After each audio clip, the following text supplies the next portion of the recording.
It was a beautiful day in Sardinia, the second largest Italian island in the Mediterranean. The sea was clear, the air was hot, and the beaches were golden. But the Cagliari Diving Club couldn't see any of that. They were roughly 250 meters underneath the Mediterranean Sea. Given the rich and extensive history of the area, they were sure to find some interesting historical artifacts on the ocean floor. And they were indeed about to find something incredible. But this history wasn't quite as dead as some old Roman pottery. Paolo Bonicelli, the most experienced diver, was the deepest of all. They decided to be a little more ambitious this time than in previous dives. 20 miles off the Sardinian coast. For Paolo, it was uncharted territory. So you could only imagine how amazed and delighted he was when he saw the shape of what seemed like a small town beneath the water. Old stone buildings in a classic Roman or Grecian style, with roofs made of thatched seaweed. He gestured to his fellow divers to follow him. They were amazed at how well preserved the buildings seemed to be, as though they were still being lived in and actively maintained to this day, despite being around 300 meters underwater. If they were able to take some pictures and collect some artifacts, they'd be the talk of the local historic community, and probably be able to finagle a payout from the whole experience too.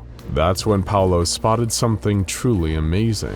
A larger, more impressive structure, like a miniature palace surrounded by grandiose statues of humanoid figures in a circle around the little palace. Each of the statues was an imposing 5 meters tall, with a faint golden light emanating from each of them. While the statues were humanoid, they definitely weren't human.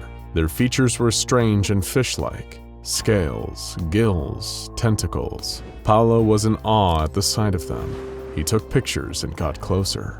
There was also a huge chasm in front of the building, perhaps some kind of underwater thermal vent. Paolo was curious. He wanted to investigate further.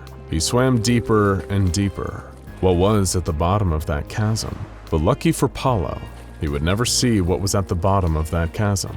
Before he could reach it, something intercepted him from the side, something large and fast. He felt a white-hot flash of pain as claws raked across his chest, tearing open the rubber of his wetsuit. Paolo turned, eyes widening in horror to see a creature staring at him. Like the statues, it was humanoid but not human, an anthropomorphic sea monster with greenish skin, its arms and legs coated in thin scales, its neck serrated into fleshy gills. He could see scraps of his suit's rubber hanging from its claws. It bore a mouthful of fangs and gave a silent but threatening snarl.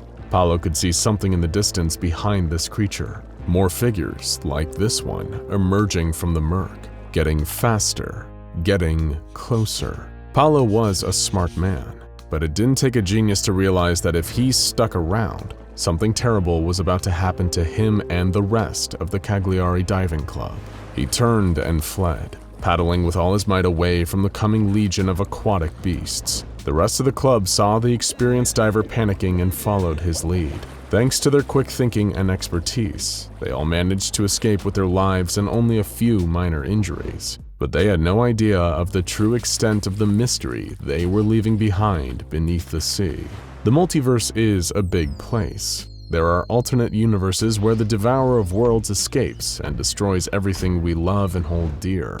There are alternate universes where the SCP Foundation has gone haywire and attempted to wipe out humanity through controlled releases of all their anomalies. There are even universes where a kill squad sent by the Chaos Insurgency hunts down and assassinates every member of the O5 Council before replacing them and leading the Foundation into a bold new era. And there are some universes where the SCP Foundation is Italian. We've covered SCP-057 on this channel before in our video on the most frightening rooms in the SCP universe, but you've never seen this SCP-057, because this is the Italian version, SCP-057-IT. This localized anomaly off the coast of Sardinia is under the purview of the Italian division of the SCP Foundation, which works autonomously with its own systems and terminology. This SCP is in a frightening room that crushes its trapped victims together. This anomaly is an entire city 300 meters beneath the water of the Mediterranean Sea. Everyone has heard of the mythical lost city of Atlantis, a supposed underwater utopia outlined by such great historical minds as the ancient Greek philosopher Plato. It's something that people fantasize about. A beautiful, idyllic society under the sea, divorced from all the petty squabbles we deal with up on land. But is everything really better down where it's wetter? Let's take a look and see. When Paolo and the rest of the Cagliari Diving Club returned to the surface, they were happy to tell anyone that would listen that they encountered aggressive mermen and an entire underwater city off the coast of Sardinia.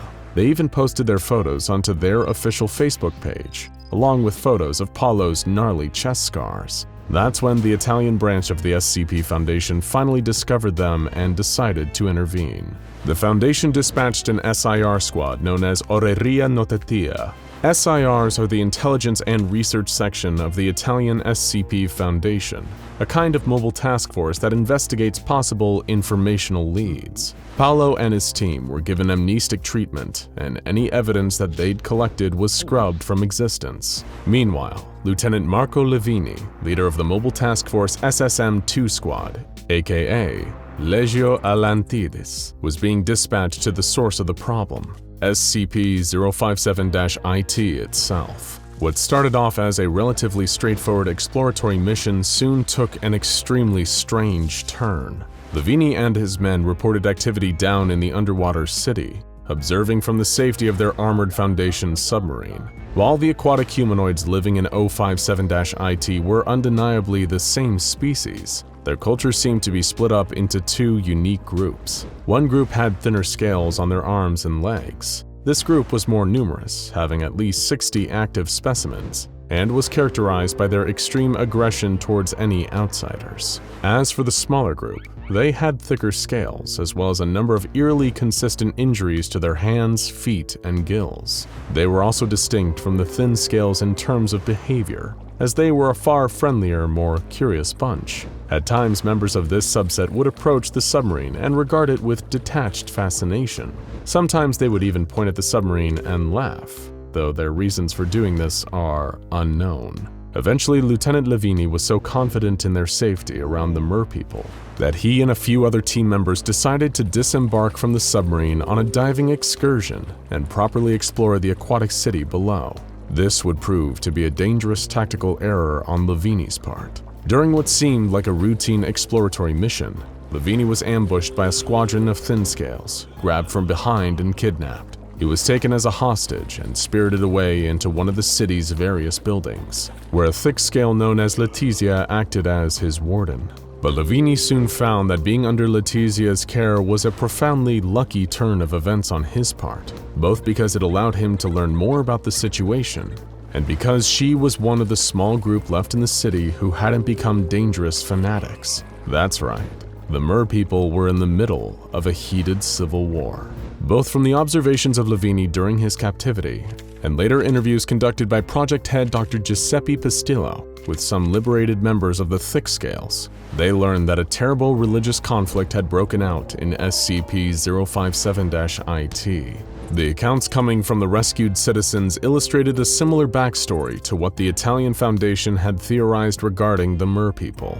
They were the descendants of people that lived on the island of Nisros up to the 14th century BCE, before it was devastated by a volcanic eruption, forcing them into the ocean, where they evolved the ability to live in aquatic environments through anomalous means. Since this change, this new species had been operating in Mediterranean waters, migrating regularly in order to avoid detection, passing their way of life from generation to generation as the world changed and shifted above them. In many ways, they were quite similar to humans, such as their reproductive habits. They mate and reproduce after a gestation period, more like animals than fish, though their gestation period is slightly shorter than human beings at 6 months. They largely speak Latin, though the oldest merperson among them also speaks ancient Greek.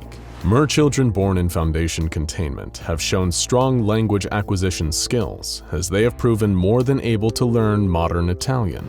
And even more fascinating from a standpoint of sociological study, the merpeople have formed their own unique culture under the sea, And this is where the problems started.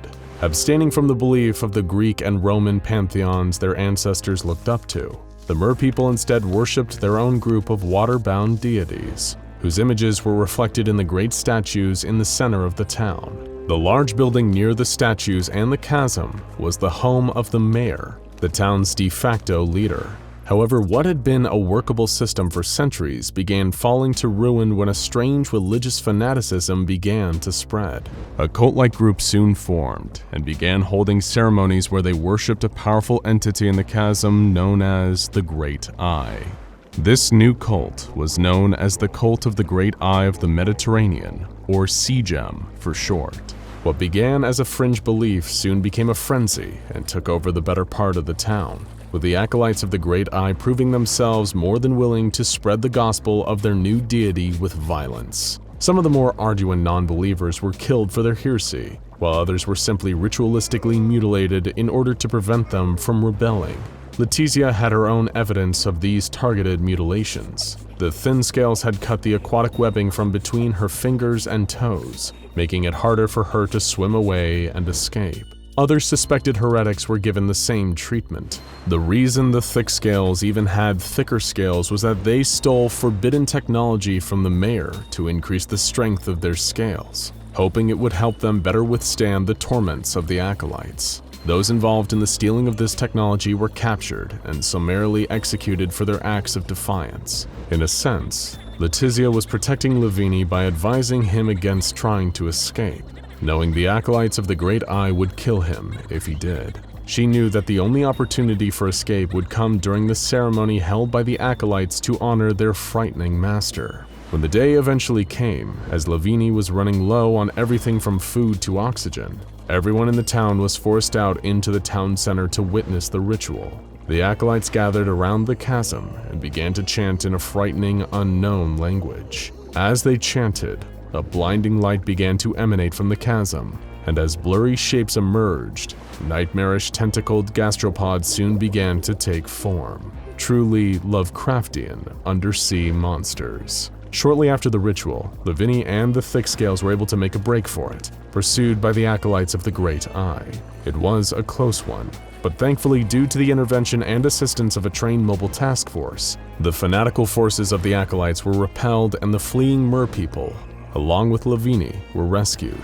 A number of Thick Scales are now willingly confined at Site Nettuno, an Italian Foundation containment site, where they have undergone numerous interviews with Foundation staff. Incidentally, among them is the oldest merperson previously present in SCP-057-IT, the only one who spoke Ancient Greek fluently. He was different from the others, extremely different. In fact, he was a deity made into flesh, one of the deities replaced by the worshippers of the Great Eye.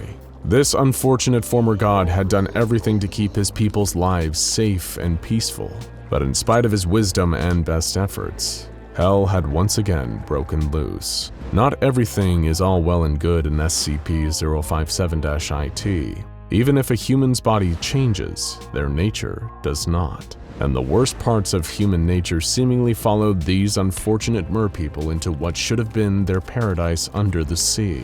But all hope isn't lost. If you were to judge the entire human race on one community in turmoil, you probably wouldn't leave with a very favorable impression of us either. Correspondence with a French branch of the SCP Foundation reveals that mer creatures aren't just localized to one warring underwater city in Sardinia. Mermaids have also been discovered and confirmed by Foundation field agents off the coast of France. 80% of the ocean still remains unmapped to this day.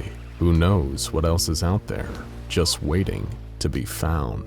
There are many things in this world that we do not and perhaps cannot understand. The SCP Foundation dedicates itself to researching and containing these things, but even they occasionally encounter something that defies any kind of true understanding. The unknown is terrifying to the average person, but for an organization that specializes in knowing the unknowable, a mystery that refuses to be understood can be downright nightmarish. A Foundation expedition team lost contact with their command while on a mission in the northern Ural Mountains of Russia. After 6 hours of silence, radio contact was re-established, though video feed continued to be disabled. A lone agent, Dr. Fellenstein, called out desperately over the radio waves, begging for someone, anyone, to answer him.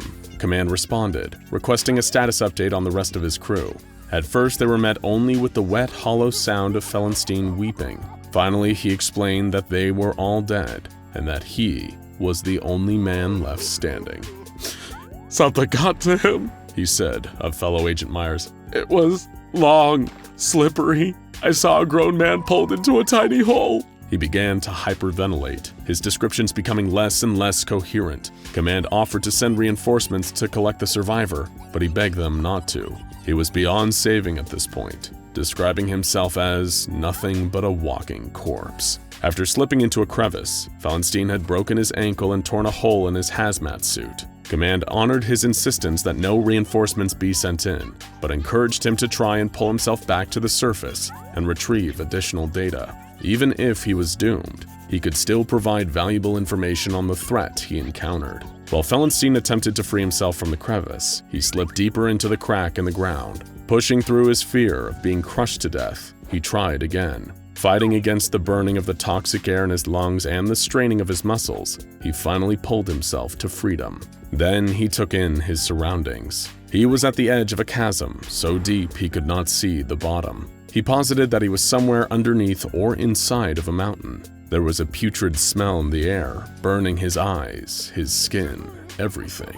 Command told him to remain calm, still hoping for the possibility of a rescue. Meanwhile, on their end, hostile forces were closing in and forcing them to evacuate. They asked Fellenstein to continue describing his surroundings so that his account might be recorded for the archives. They would attempt to come back with reinforcements when it was safe for them to do so. As Fellenstein made it deeper into the chasm, he was engulfed in a thick yellow fog. Through the haze, he could make out thousands of eggs and piles of meat being devoured by small creatures, with the bodies of grubs and the faces of human infants. The creatures did not respond to his presence, either unaware of him or too consumed with their feeding to care. As he passed the creatures, he spotted a massive black temple with architecture like nothing he had seen before, all polished and sharp with angles that hurt his eyes to look at. As he stopped to take a better look, he realized he was still moving somehow, without moving his feet. He was being dragged by something, tendrils wrapped around his legs and pulling him along against his will, leaving a trail of his blood behind. As he was dragged, dozens of what seemed like humans watched him. The final words recorded on the audio transcript were the most troubling of all. Fellenstein saw what he described as an angel with 1,000 wings. The angel pulled him into her embrace, clutching him to her breast, and the connection was lost. Dr. Fellenstein was never seen again. His colleagues' bodies were never recovered. The entire team of men was lost forever, inside the incomprehensible hellhole known as SCP-2133. SCP-2133 is an unnamed village in the northern Ural Mountains in Eastern Europe, with an estimated population of around 50 people. The village is considered dangerous to enter without proper hazmat gear, due to the presence of a wide variety of microbial pathogens within its limits, including those which cause leprosy, pneumonic, septemic, and bubonic plagues, typhoid fever, influenza, cholera, and smallpox, a veritable hypochondriac's worst nightmare. In spite of this cocktail of diseases in which they live, the residents of 2133 seem to be resistant to the negative effects of infection. Of course, they experience physical symptoms to the point of visible disfigurement or disability, but they do not die at a rate consistent with the sheer volume of deadly pathogens present in their town. The people of SCP-2133 do not leave it. The Foundation cannot fully determine whether they cannot leave or simply choose not to, but whatever the case may be, they stay within the limits of their village. Their relative resistance to disease, small population, and refusal to leave the boundaries of their village are all unusual. But that is far from the most unusual thing about the population of SCP-2133. The people of the village age and die, yes, but they do not stay dead. They engage in what can only be described as some kind of reincarnation. When a resident of the village dies, they are placed in the field, where they quickly decay. On the night of the first new moon, a newborn infant is pulled from the soil where the decaying body once lay. The reborn version of each person looks like their previous self and carries all of the memories they had in their previous life. The Foundation performed extensive soil tests on the field where this curious rebirth takes place, and found that the soil there contains high levels of embryonic fluid. Beyond the presence of this fluid in the earth, it is unknown how exactly this reincarnation process works. The residents of the village, known as SCP-2133-1, speak an Old Russian dialect and occasionally agree to be interviewed by Foundation staff fluent in this dialect. Though they will sit for interviews and chat with Foundation personnel, they are secretive about their lives, their history, and the culture of their little village. The first resident to be successfully interviewed was an elderly man named Aristakach, who was missing his left arm and had necrosis on most of his visible skin. The interview was conducted by Dr. Judith Lowe, one of the head researchers on the case. She asked the man how far back he was able to remember, and he recounted a time of czars and khans. When Dr. Lowe pressed the man about the rebirth that his people practice, he responded that it was the Church of the Red Harvest. We serve until the end. That is the terms of our agreement. Dr. Lowe asked him why he and the rest of his people would continue to live their lives this way when it caused them such obvious suffering. He explained simply, there is no choice. The land calls, we answer. She continued to push the issue, inquiring about how this all began so many years ago. He explained that a priestess came to the valley many lifetimes ago. She offered the people paradise in exchange for their servitude. However, as the years passed, the people became more and more exhausted. They feared they had failed somehow and were being punished. Aristakach became visibly upset at this point in the interview, but continued to insist the Church of the Red Harvest is truth. There is no other. The second interview was conducted again by Dr. Judith Lowe, who spoke with Anya, a young girl who appeared to be between the ages of 6 and 8. Lowe greeted the girl and attempted to ask her the first question, but Anya simply said, "You don't belong here. Leave." Lowe brushed this off and offered the girl medical assistance, but was rebuffed again. "You are not of the Covenant. You will never understand." Dr. Lowe asked Anya to elaborate on the nature of this covenant, and her explanation was similar to that of the previous interviewee. There was an agreement made a long time ago, and now the people of the village would serve until the end of time. Again, she insisted that the Foundation should leave and did not belong in the town. Finally irritated with the questions, Anya had only this to say about the church. The church was here long before the village, a church of stone beneath the earth. It is sacred. A church of wood was built atop it for the hearsay of the cross before we embrace the true faith. The Karcist Alka will enlighten you. You are only alive because she has chosen to let you live. Hearing the word Karcist probably gives you some indication as to what's really going on here. If the disease, corruption, and mutation of the flesh didn't give you enough of a clue, this horror is Sarkic through and through. Dr. Lowe's final question was a seemingly easy one. Does the village have a name? As soon as the words left Dr. Lowe's lips, Anya began to vomit up a thick black substance, ending the interview. Instances of SCP-2133-1 are largely apathetic towards Foundation agents, unless they get in the way of their routine.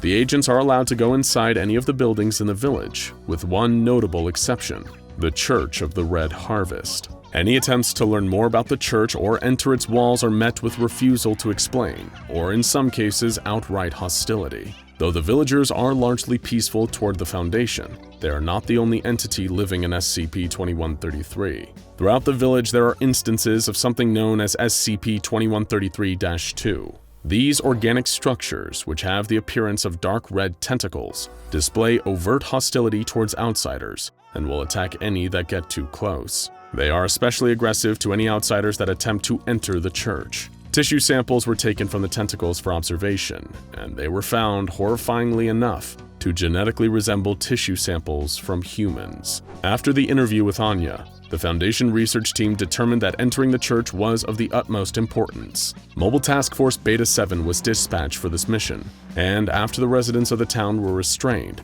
a team of 12 operatives was sent in. They were armed with radios, video recorders, hazmat suits, and air tanks. As they attempted to enter the church, the tentacles attacked, but were subdued with flamethrowers. Apparently, like most living things, they are not immune to fire. Inside the church, the research team found small idols crafted from bone and leather, and a few others made from tumors hanging from iron hooks on the ceiling. At the building's center was an entrance to a system of caves and caverns beneath the village, stretching beyond its borders into the mountains. Several previously unseen organisms, designated only as SCP-2133-3, were discovered inside. One was terminated and taken back to the Foundation for an autopsy. The creature was humanoid in nature, with swollen organs and flesh, and an overgrowth of bone and fatty tissue. After the autopsy, the team of operatives refreshed their air tanks and headed back into the village to continue their research. About 50 minutes into their expedition, all contact was lost out of nowhere. 6 hours later, Dr. Fellenstein would make his infamous radio contact, and the nightmare would unfold from there. Currently, SCP-2133 is easily contained. A secure perimeter is maintained at the 10-kilometer radius around the town, preventing any civilians from making their way inside. There are guards positioned along the perimeter under the guise of a Russian military base. In spite of the horrifying nature of SCP-2133, the villagers do not seem to pose an immediate threat to anyone. They simply want to be left alone, to till the fields and attend their church, in an endless cycle of winters and summers as they wait for the end to come, as they hope that finally their agreement will be honored and that they will find peace. The year was 1861. Arthur du Plessis, one of the world's most renowned explorers and adventurers, hacked through the thick vines of the Amazon rainforest with a well-worn machete. He grunted and strained, his clothes heavy and skin slick with sweat. He took a deep swig from his canteen and paused briefly to breathe. This was the second week of his solo expedition into the lung of the world, and the process had been grueling. He'd fought off piranhas, electric eels, and invasive kangaroo fish while wading and kayaking down the Amazon River. He'd contended with tribesmen and poachers, and narrowly dodged his fair share of poisonous beasties that could take down prey 3 times their size. No sane man would brave this horror for its own sake, but Arthur has as good a reason as any. He was searching for his younger brother, Joseph du Plessis, who had disappeared a month earlier during a trek through the Amazon. Joseph had always admired his brother's wild adventures and sought to imitate him. It was for that very reason that Arthur had felt responsible for his brother's current predicament and made it his mission to rescue him. The Amazon is an ancient and cruel mistress. The arrogant and foolish have hoped to conquer or tame her for centuries, but countless men had disappeared in the pulsing heart of this green behemoth. Arthur may have been a world-class explorer in a different league to many of the others whose lives this green inferno has handedly taken, but there were creatures lurking deep in the Amazon that went beyond even Arthur's knowledge. The kind of beasts that would make the darkest and most twisted nightmares look comparatively inviting. Beasts like SCP-2031. If Joseph was able to send Arthur one more message before it all came to a horrible end, we could only imagine it'd be something like, "Don't come for me. It's already too late. But there's still time to save yourself, brother.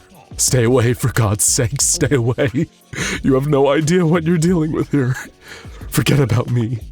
Go while there's still time." Sadly for Arthur du Plessis, that time was about to run out. He ventured further into the depths of the Amazon, where even light was scarce under the thick canopy above. A mighty green anaconda slithered through a nearby tributary, tongue flailing in search of prey. An Amazonian giant centipede, a centipede so large and vicious it preys on snakes and bats, skittered up a nearby tree on 46 needle-like legs. A big, meaty tarantula deftly navigated the branches above, while tree frogs with poison potent enough to put an entire army 6 feet under hopped through the rich undergrowth. Humans held no power here. Arthur fell to his knees and began to weep. His foolish ambitions had gotten his dear brother killed in this awful place, shot to death by poachers, strangled by anacondas, or eaten alive by vicious bull sharks in the Amazon River. There were so many horrible ways that Joseph could had died, and in the absence of ever finding a body, all of them would simultaneously be true. The du Plessis family would never know peace. There would be a void, an emptiness in all of their hearts forever. But just when Arthur was about to give up hope, something miraculous happened. He saw a human figure stumbling around faintly in the distance. Arthur drew his trusty pistol, assuming it could be a poacher or a hostile tribesman. But something was different. The figure had its back to Arthur, but he recognized its shirt. a distinctive shade of light blue, just like the shirt that Arthur had bought for Joseph on his previous birthday. Could it be? Was it really him? Arthur holstered his weapon and jumped to his feet. He couldn't let this figure get away, even if there was only the tiniest chance it could actually be his brother and not some kind of forest mirage. Arthur ran towards the figure with the last of his energy reserves, panting and wheezing. He called his brother's name again and again, but the figure didn't respond. It just stumbled along, as though drunk. But the closer Arthur got, the more certain he was that this was indeed his brother. The height, the hair, the clothes, the build. It was Joseph Duplessis, but why wasn't he responding? Why wouldn't he turn around? As Arthur finally reached the figure, he ground to a halt. The most profound sense of dread fell over him like a sudden monsoon. Something unnatural, something truly terrible was about to happen, but he didn't know what. And moreover, it was too late to stop now. Feeling anxiety prickling up his legs and back, Arthur reached forward to grab his brother by the shoulder, the word Joseph trembling on his lips. When Arthur's hand touched Joseph's shoulder, he felt a fear greater than anything he'd experienced before. Something was moving beneath the skin of Joseph's shoulder, something writhing and alive. 1,000,000 tiny creatures all working together in his brother's flesh. Before he could even draw his hand away, his brother turned.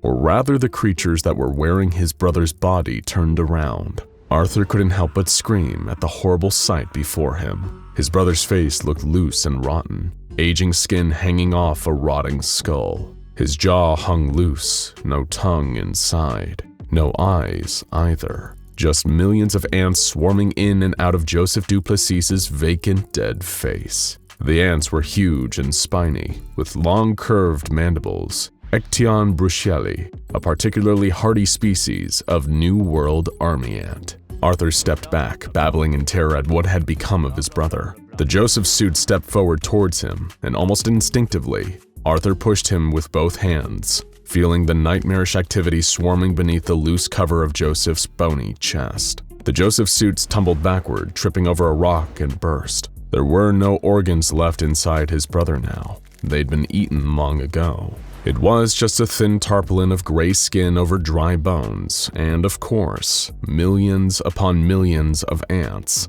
now making a beeline for Arthur with the frightening military precision any naturalist could expect from Ecton bruxelli. But while army ants could be a formidable and frightening foe in their own right, nobody had seen any ants like this before. Well, nobody who'd lived to tell the tale, at least. Arthur turned to flee, but sadly it was already too late for him. What he thought were mere prickles of anxiety were actually an invasion force of Ecton bruxelli soldiers, which had positioned themselves over key nerves and ligaments on his skin and spine. As Arthur tried to run away, the ants began to bite into him, cutting through skin, rending bone and munching into the chewy neurons underneath. Arthur felt intense flashes of pain all over his body before collapsing to the ground, paralyzed. That's when the true horrors began. If there was one consolation for Arthur in this last terrible hours of his life, he would at least know firsthand exactly how his brother died. He couldn't move, but he could feel everything. The creatures chewed through the flesh of his extremities, cutting holes in his skin and creating openings for swarms of their insect brethren to enter through. Arthur felt like he was on fire as the swarm entered his body, but was unable to do anything about it. Death by these creatures is a slow and torturous experience. Unlike their non-anomalous counterparts, the swarms don't immediately start devouring all available soft tissue. SCP-2031 wants to keep their prey alive while they renovate their new home. Arthur finally died 2 days later, from dehydration. It was at this point that the creatures finally began eating his organs and eventually distributing their colony throughout his body. The ants even produce an enzyme that slows the decaying process for their deceased hosts. That's why Joseph Duplessis didn't look a whole lot worse by the time Arthur found him, even though he'd already suffered a month of post-mortem infestation. Not long after Arthur's death, the Arthur suit got up and walked away. The world would never know how or why Arthur Duplessis and his brother disappeared in the dark heart of the Amazon jungle, but perhaps for the sake of all those who loved them, ignorance is actually kinder than the truth. It would be almost a century before the Foundation finally discovered these creatures on a nearby farm, designated them SCP-2031, and began containment and testing.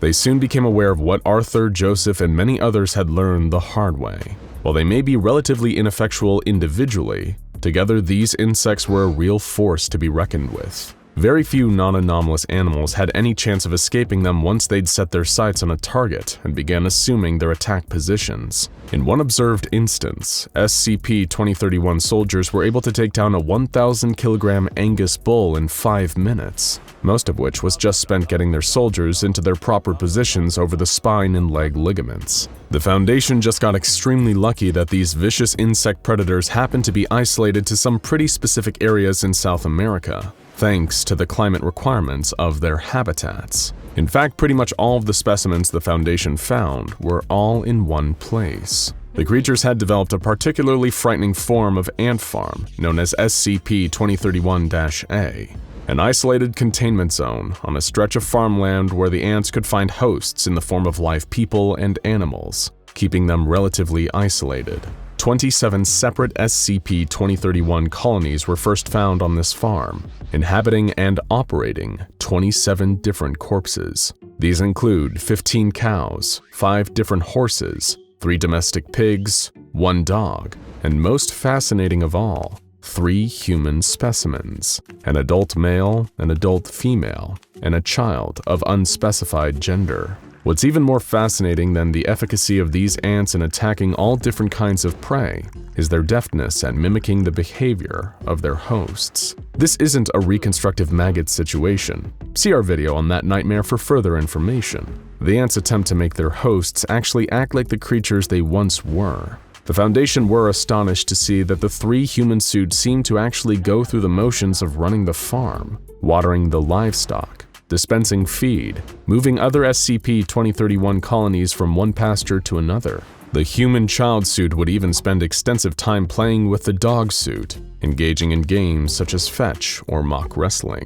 How the SCP-2031 colonies are able to do this is unknown. Working theories include rigorous observation of their targets before colonization, and the colony hive mind somehow picking up residual thoughts or muscle memory from their victims. Non-anomalous ants introduced to the SCP-2031 colonies also begin exhibiting anomalous traits, so the effects may somehow be contagious. One of the most fascinating moments of all came when the structural integrity of the dog suit finally gave out, leading to its colony exiting the body and returning to more nomadic behavior typical of army ants in search of a new host. The strange part was that the human suits actually seemed to grieve for the deceased dog suit, with the child suit becoming somewhat distressed that their playmate was suddenly gone. The 2 human suits even took the carcass of the dog suit and buried it in another pasture. It was unlike anything the Foundation had observed with SCP-2031 before. At what point did mimicry become sincere behavior? Because now SCP-2031 was seriously blurring the lines. It is in the best interest of the Foundation to keep this little ant farm going, both to keep SCP-2031 distracted from venturing further and causing trouble, and to further study the fascinating behaviors and dynamics exhibited by SCP-2031 colonies in captivity. One of the researchers has already put in a request for a new golden retriever. Imagine this. It's summer vacation and you're a kid. You and your friends are playing in the woods near your neighborhood, just like you've been doing most days during the break from school. One day you spot a treehouse. It's not that high off the ground, and it's very simply built, from leaves, grass, and scraps of wood. You and your friends are curious, so you decide to check it out. Upon investigation, you find a kid in there. He says his name is Billy, and this is his treehouse. You don't recognize him from school, but you figure he just must be new in town. He asks if he can join your group, and wanting to be nice to the new kid, you tell him, okay. You spend the rest of the day playing with him, games like hide and seek, tag, and Red Rover, until it's time for everyone to go home for dinner. Strangely, Billy doesn't seem to leave. He just stays in his treehouse. For the rest of the week, Playing with Billy in his treehouse become a regular fixture of your daily routine. But oddly enough, he never comes to hang out at any of your houses, and you never seem to see him anywhere else but in the woods. One day, however, he decides to invite one of your friends, Amy, to hang out with him at the treehouse alone. You think nothing of it, but after that point, you never see Billy again. It's a couple of weeks before you and your friends see Amy again, and when you do, she appears off somehow. She seems to be spending a lot of time in that treehouse. Billy has disappeared, but you and Amy and the rest of the kids keep meeting up to play together in the woods. One day, Amy pulls you aside. She wants you to come meet with her tomorrow at the treehouse, alone. This is typically how an SCP-974 infestation begins, with a mysterious new kid inviting a group of friends to hang out in this crudely made treehouse. But as you might have guessed, this kid isn't a kid. He's SCP-974, a carnivorous monster that only looks like a human child. It can live on small woodland animals, but its preferred prey is kids between the ages of 6 and 12, taking the phrase "you are what you eat" to the next level. The entity will install itself in an area with a sufficient amount of trees, in proximity to a decent population of children. It will then construct a crude treehouse to serve as its nest, and begin befriending groups of between 2 and 5 children. The creature will engage in normal outdoor games and allow its new friends to come and go as they please, building the trust of its newfound playmates. But then, after about a week, it will select its victim. SCP-974 will single out one member of the group and invite them to the treehouse alone. Whether they accept or deny the invitation is irrelevant, because this is the point where SCP-974 will strike, subduing and then devouring that child. After doing so, the creature will disappear from the area, going into a state of hibernation for roughly 12 days. During that time, it goes through a period of metamorphosis, transforming from whoever it looked like before into an exact likeness of the child it just consumed. SCP-974 will continue this cycle of selecting and catching prey until there are no children left in the surrounding area. While it's initially friendly to children, SCP-974 has an intense fear of any older human beings. The mere presence of a person older than 13 is enough to trigger the creature's fight or flight response, and it will run away if it sees any adults coming. When running isn't an option, SCP-974 will resort to violence to defend itself. Despite its looks, SCP-974 is much stronger, faster, and more resistant to damage than a child, and it has been known to completely rip adults apart in situations where it felt threatened and cornered. SCP-974 does not appear to be affected by bullets or striking weapons, and the only reliable way to put down an instance seems to be with fire. When infestations are discovered in the wild, the normal SCP Foundation protocol is to attempt to capture the creature, but if deadly force is required, agents will set fire to the creature's nest and a portion of the surrounding area until it has been confirmed dead, before covering up the destruction as the result of a regular forest fire. The SCP Foundation was able to capture one instance of SCP-974 and place it in containment, hoping that having one in captivity would provide insight into the creature's origins. It was placed in a lightly wooded enclosure at Zoological Reserve Site-16, where it immediately started constructing multiple treehouse nests from the plant life it found. Initially, the containment of SCP-974 involved offering the creature live human prey. Once every 3 months, a group of 4 children would be brought in accordance with Protocol 12. The children would be given room and board in on-site barracks, and encouraged to explore the enclosure and play with SCP-974. If 974 had not selected a victim within 5 days, the group of children would be sent away and a new group would be introduced. This system worked for a few years, but as you might expect, the Ethics Committee had a problem with the practice of offering up live children to a deadly anomaly. Now, as of January 1st, 2015, the team at Zoological Reserve Site-16 are no longer able to evoke Protocol 12 in order to acquire children. Attempts to use another SCP, SCP-1680, a collection of clones of a missing 8-year-old boy, failed, as SCP-974 refused to eat them.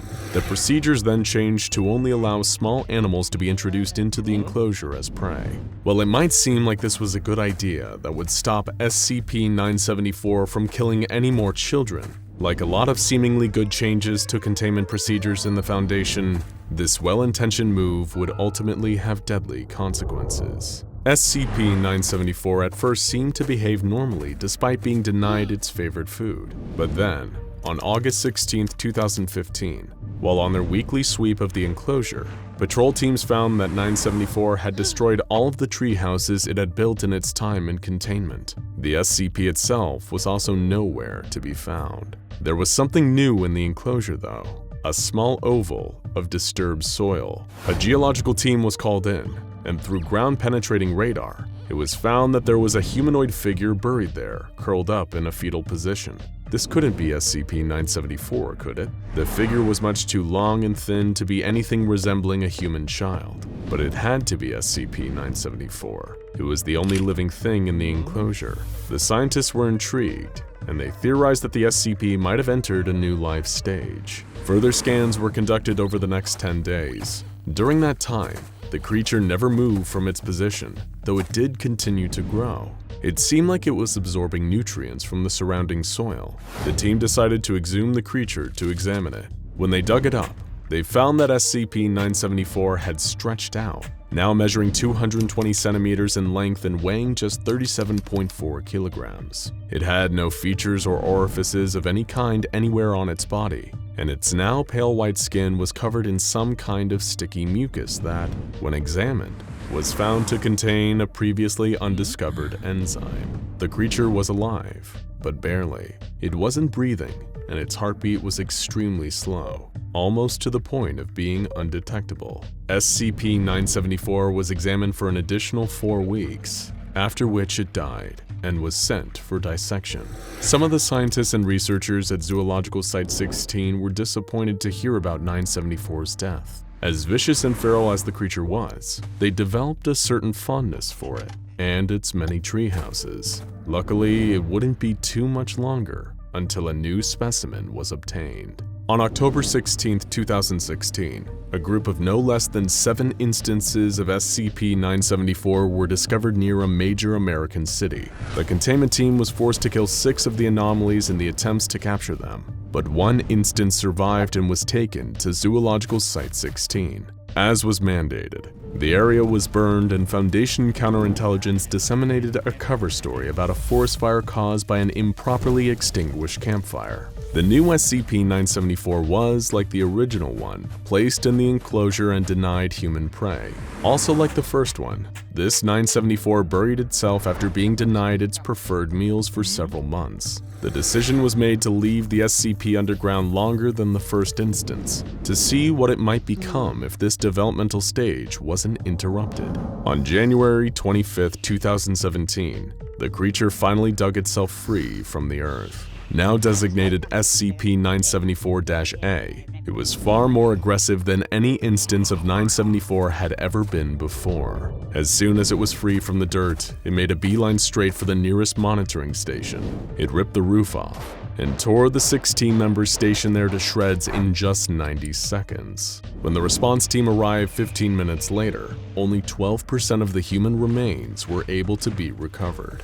But, strangely enough, it at first seemed like one of the team had been spared. Georgia Stone, one of the monitoring team, was severely injured, but apparently in a stable condition. Disoriented, she approached the response team, begging for assistance and urging them to take her out of the enclosure. But the team was skeptical. They knew that SCP-974 could become an exact copy of any child it consumed, so it followed that the fully grown SCP-974-A might be able to copy adults. They asked Georgia questions in order to confirm her identity, but she was unable to answer them. Having been found out, SCP-974, still mimicking Georgia, attacked the response team. They'd been armed with flamethrowers, but unfortunately, on top of its resistance to damage, the adult form of 974 didn't seem to be afraid of or harmed by fire. The team was at a loss for how to kill this thing, or even subdue it long enough to get out safely.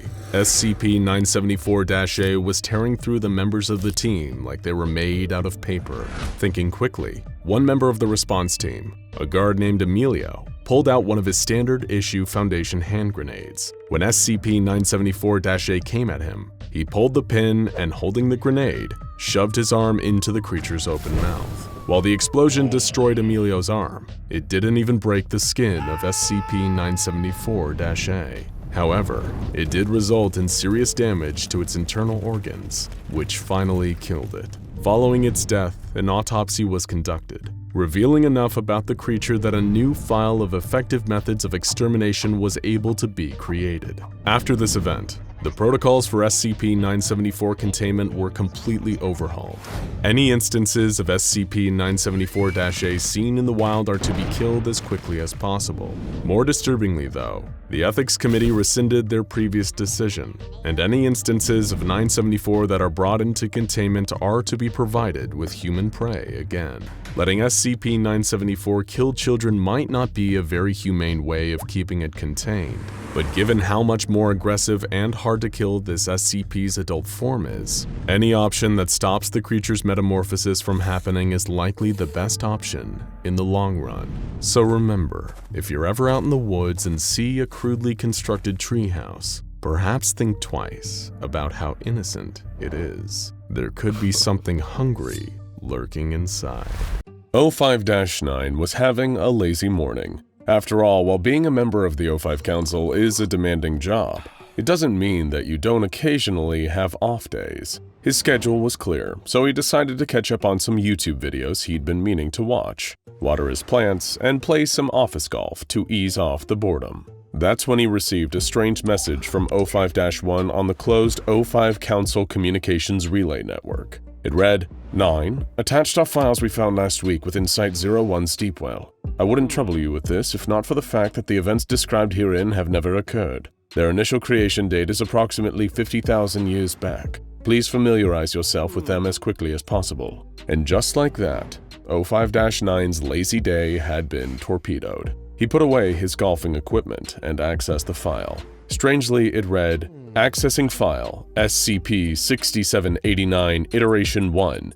30-08-1825. You can probably see the inconsistency already. 50,000 years ago and 1825 don't make for the most congruent timeline. This would definitely warrant further exploration, even if it meant eliminating his chances of a fun office golf day. The file described an anomalous presence in a room beneath the Rolander General Steel Factory in Częstochowa, Poland, where the speed of organic material growth is absurdly fast, in a manner similar to the growth stimulated by the neutralized anomaly SCP-407, also known as the Song of Genesis. However, the anomaly itself didn't concern 05-9 nearly as much as its location, Częstochowa, Poland. Perhaps not the first place on anyone's dream vacation destination list, but one of the most important anomalous locations in the world. We're gonna need to take a minute to explain a few key concepts to you, namely the concept of free ports, Esterberg, and Site-120.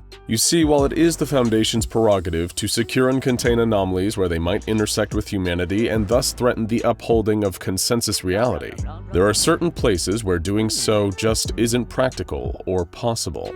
They're big places, sometimes on our dimensional plane, sometimes residing in others, with large and largely anomalous populations. To borrow an example from the Foundation files, picture a New York City where everyone inside is a mix of fae, aliens, animal people, magic practitioners, or the undead. A full anomalous community, permanently situated in a given location.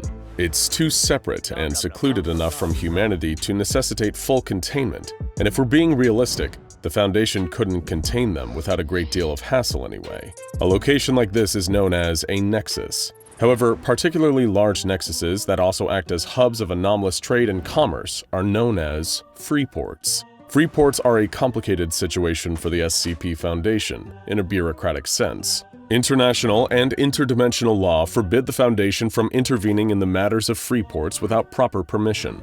These places are highly autonomous zones, with their own internal laws and law enforcement. Freeports often exist on separate planes of existence and can only be entered through anomalous means, meaning accidental interactions with humans from freeports are extremely unlikely. Therefore, in these special autonomous zones, the veil can be entirely lifted. One such freeport is the city of Esterberg, designated SCP-5373 by the Foundation, which is a particularly special case. It's the largely entirely anomalous city that is not under Foundation control. It has a high Fey population, hence its name, which means City of the East in the Fey language. It is an immensely powerful and important place, where magic and reality bending are just parts of everyday life. And as you've probably intuited at this point, being the smart, good-looking, and charismatic fans of SCP explained, the free port of Esterberg is situated in a pocket dimension directly parallel to Częstochowa, Poland. This brings us to Site-120. SCP Foundation Częstochowian Research and Reliquary Dimensional Containment Facility, abbreviated to Site-120, is a unique location as far as Foundation facilities go. For starters, it's built on an abandoned industrial facility on top of a different anomalous nexus, SCP-5292, also known as the Library of Babel. This is a huge interdimensional library complex heavily associated with the Fae, containing a countless number of ancient volumes written in languages unknown to humankind. This feels like an apt metaphor for the primary purpose of Site-120 and its staff, bridging the gap between the Foundation and anomalous communities like the Freeport of Esterberg. And it should come as a surprise to nobody that this is one hell of a gap. The population of Esterberg largely distrusts, fears, or outright despises the SCP Foundation, given that their typical attitude to anomalies is less brotherly love and more getting blackbagged by a mobile task force and carried off to a paranormal black site. They have somewhat of a reputation for being gun-ho brutes, or jailers, as the Serpent's Hand likes to refer to them. That's why Site-120 has a very delicate diplomatic situation on its hands.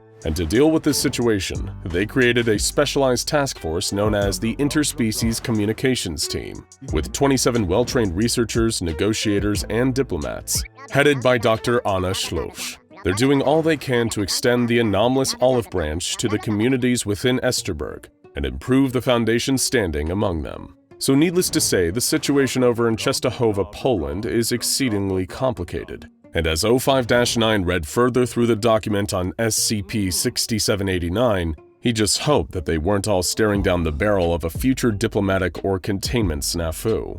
Though 05-9 had no idea just how crazy everything was going to get with SCP-6789.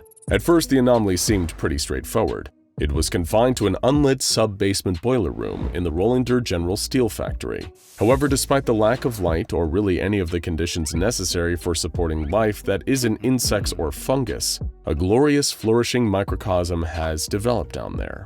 Flora and fauna abound and seem to be developing safely in a complete ecosystem. Workers and Foundation researchers, upon entering this area, reported hearing a low thrum similar in sound and rhythm to a heartbeat all around them, though this sound hasn't been recorded outside the claims of those who supposedly experienced it firsthand. Workers of the steel mill reported feeling a tremendous sense of calmness and wonder while inside SCP-6789. They would walk into the boiler room whenever they felt stressed between shifts and watch sprouts growing up around their feet in real time, and small animals like rabbits and hares hopping out what seemed like nothingness. It was a place of wonder, a gift from Mother Nature herself, an opportunity to feel the warmth and the rhythm of her very beating heart. However, this ran into problems when the plant growth obstructed the operations of the steel mill, shutting down its main boiler. This led to the Rollander General Steel Company pressuring one Thomas Williams, head of the technical repair team, to effectively destroy SCP-6789 and install a new boiler where it had once been. When he expressed reluctance to trample on this hallowed ground, they threatened his job and the livelihood of his family. With great pain and reluctance, he followed through with their destructive orders. During a Foundation exit interview, Williams tearfully recounted, "I didn't want to. They said they'd come after my staff, my family, cut our wages. I torched the room. Tore out the old machine and put the new one in. My men hated me for it, called me a monster for what I made them do. The sounds that place made whilst it burned. I don't know what drove me to defile such a gift of nature. Greed, or fear, or both. You will let me know if anything happens down there, won't you? I need to know if it can regrow. It must be able to, right? And in a strange twist of fate, SCP-6789 did begin to come back. And even stranger, it began to expand further, causing unchecked growth in the rooms around the boiler room. Studies at the time noted that the growth was accelerating by a pace of 0.6 meters every 24 hours. But of course, this was only the beginning. By the year 1947, the majority of the city of Częstochowa, Poland had been consumed by an ever-evolving SCP-6789. Not only had the growth rate been increasing exponentially, but the actual anomalous effects of the SCP-6789 field were becoming more varied and powerful. Plants as high as 20 meters in height were bursting out of the ground. Observers noticed significant differences between the plants within the SCP-6789 area of effect and the ones outside, suggesting the results of millions of years of evolution being achieved in a mere handful of decades. It didn't take long for 70% of the city to be consumed, leading to a mass evacuation. From a distance, the energy field of SCP-6789 is visible around the city, appearing almost like a huge translucent dome capping it from overhead, though tests have revealed that the other side of a massive energy sphere stretches beneath the Earth's crust. Being inside the energy field can be dangerous for non-anomalous civilians, as the plants have a strange mimetic effect of inducing unconsciousness in anyone within a cognitive resistance value (CRV) of less than 20. This pernicious effect has resulted in the loss of almost 99% of the civilian population, though we should specify they are not dead. On the contrary, the people knocked unconscious within SCP-6789 enter a state of stasis, where their health gradually improves without the need for nutrition. A team from MTF Epsilon 3, also known as the Atypical Philosophers, was sent into the belly of the beast on a recon mission to re-establish contact with Site-120, which was one of the first areas to be taken over by the ever-expanding SCP-6789. The team members marveled at the transformed world within the energy sphere. It had been reclaimed entirely by Mother Nature, transforming it into a world that seemed at once alien and familiar. As they progressed deeper within, they couldn't help but feel an odd sense of tiredness taking over. Eventually, they reached and breached Site-120. On the inside, the site staff were cocooned in bizarre translucent pods that seemed to have a rejuvenating effect. They also couldn't help but notice the loud thrumming heartbeat that echoed throughout the facility. However, before they could successfully call in reinforcements, the mimetic effects of SCP-6789 took over. Each of them collapsed to the ground, falling unconscious. To get a better look at some of the flora and fauna within SCP-6789, a Foundation researcher kept a comprehensive record of notes of some of the various plants and animals of interest she recorded within the affected area. Upon seeing a flock of several thousand flying birds, she noted, "If we can find a way to study SCP-6789's methods, we may be able to find a practical use for the anomaly. I have not seen a flock this size since my childhood from before the war. It brought back memories I thought I'd never feel again. I will speak to my superiors for more resources." After seeing a group of Eurasian brown bears hunting a herd of Thompson's gazelle, she noted, "This confirms SCP-6789 is capable of producing species foreign to Europe. It should be noted that this creates the potential for catastrophe. We can no longer comfortably predict what might come out of there." After seeing some nesting formerly extinct flightless birds known as the great auk, she wrote down, "We spotted the birds from the boat when Major Bielis, our resident ornithologist, heard a bird call she did not immediately recognize. We soon spotted the great auks on the cliffs nursing their young. This confirms SCP-6789 is capable of bringing back extinct species, but to what extent? And by what means? Could we somehow harness this power to turn back our own aging?" Upon seeing the incredible herd comprised of thousands of specimens from an extinct bovine species known as the aurochs, she noted, "Magnificent. I had thought the large mammals of Europe were all but extinct.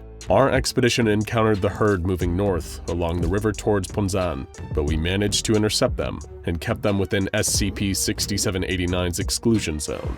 After seeing a series of genetically mutated kapok trees that grew so fast they destroyed the surrounding Foundation research centers, she noted, "In light of recent incidents, further expeditions into SCP-6789 have been indefinitely suspended. Sufficient information has been gathered regarding SCP-6789's capabilities and practical use. Continued research has been deemed a waste of Foundation resources. A controlled burn of the plant growth has been authorized by the High Council. Upon confirmation of the anomaly's annihilation, SCP-6789 will be reclassified as neutralized." But of course, it was never going to be that easy, was it? By the year 1989, SCP-6789 had claimed the entirety of Poland. Things had gotten so severe that the Foundation needed to use a custom-made anti-meme. In addition to mass applications of amnestics and efforts to scrub all references to the country from recorded media, to completely wipe any memory of Poland's existence from the global consciousness while they tried to solve this SCP-6789 situation. But the prospect of any such solution began to seem more and more like using a band-aid to cure a decapitation as things spiraled out of control. At first, the Foundation could curtail the growth of the 6789 area through controlled burns with thaumaturgically enhanced fire. This, however, did not impact the continued growth for long.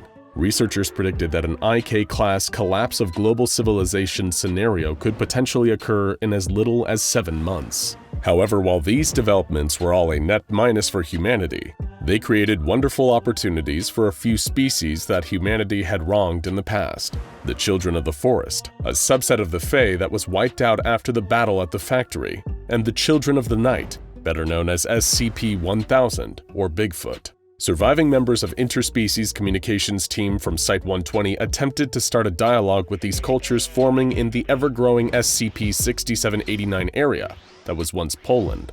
However, given the incredibly fractious history between humanity and these two groups, they were not met with a warm reception.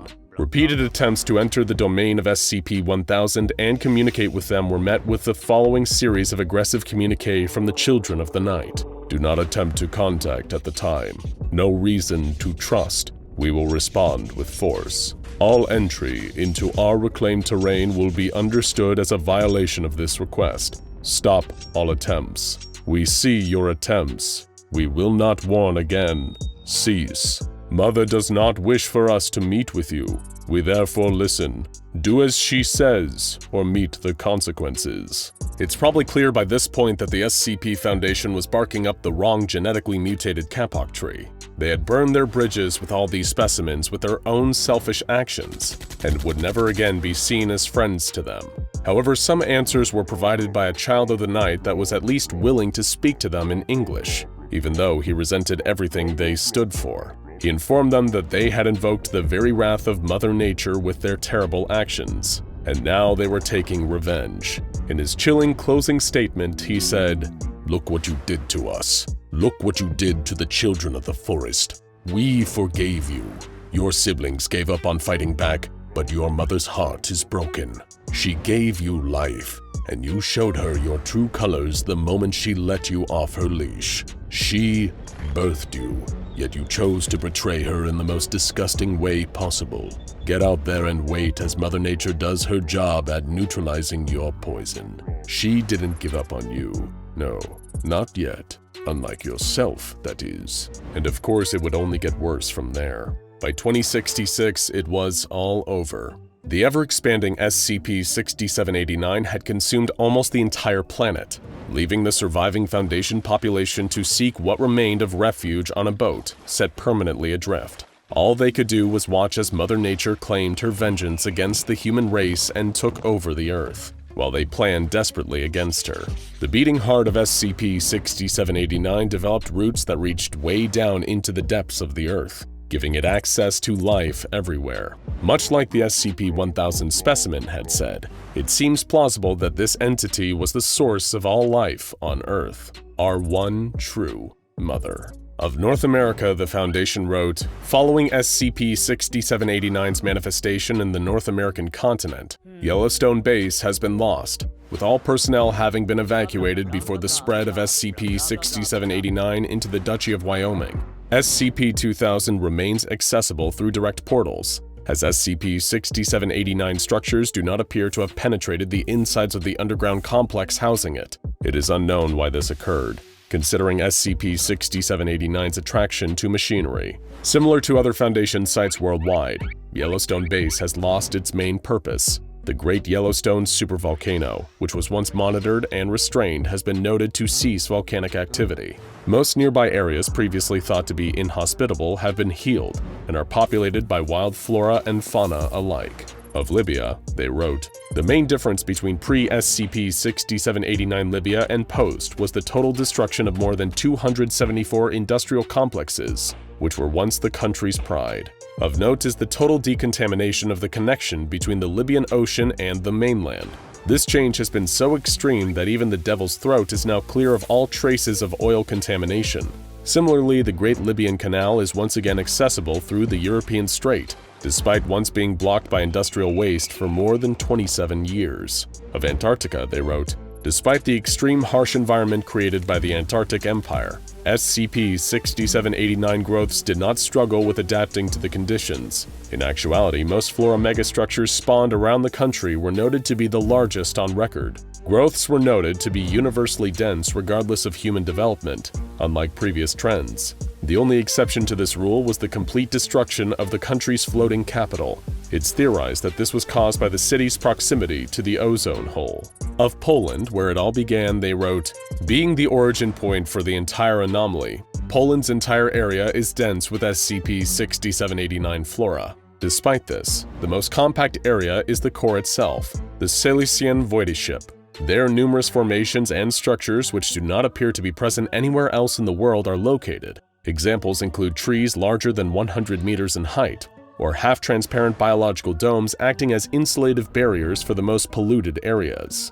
All such places have been noted to heal much more quickly, with instruments noting that Poland's once poisonous groundwater is now at an almost perfect level of quality. Fish and other water life have since repopulated these waterways, as they did before the Industrial Revolution. Of the remote Tuvalu states, they wrote, the situated noted in the Tuvalu states is certainly the most unusual, though not because of what most would expect. Throughout the entire country, almost no plants exist. Large tracts of land consistently possess almost no growths whatsoever. The Tuvalu states account for more than 75% of the planet's surface that has yet to succumb to SCP-6789. The only parts of the country that have been affected are the highly populated industrial complexes, though these account for less than 0.00001% of the country's area. Although an attempt was made at establishing a Foundation base within Tuvalu, all expeditions were met with failure due to resistance from SCP-6789 towards all construction efforts. Further plans were stopped once Foundation Naval Base 01 was designated as humanity's safe haven. As time went on, the dwindling O5 Council dropped off one by one, tried their best to implement some method of fighting back. Some of the many failed attempts included via the usage of Foundation physicists, thaumaturgists, and theologists, attempt to contact the deity located within SCP-6789's core, use Foundation rituals to imprison, reason with, destroy, or otherwise neutralize the entity, and via the usage of a Foundation-developed anomalous disease specific to SCP-6789's floral structures, attempt to reclaim critical Foundation bases and habitation centers, resume previous containment efforts once successful. All that seemed to be left was the nuclear option.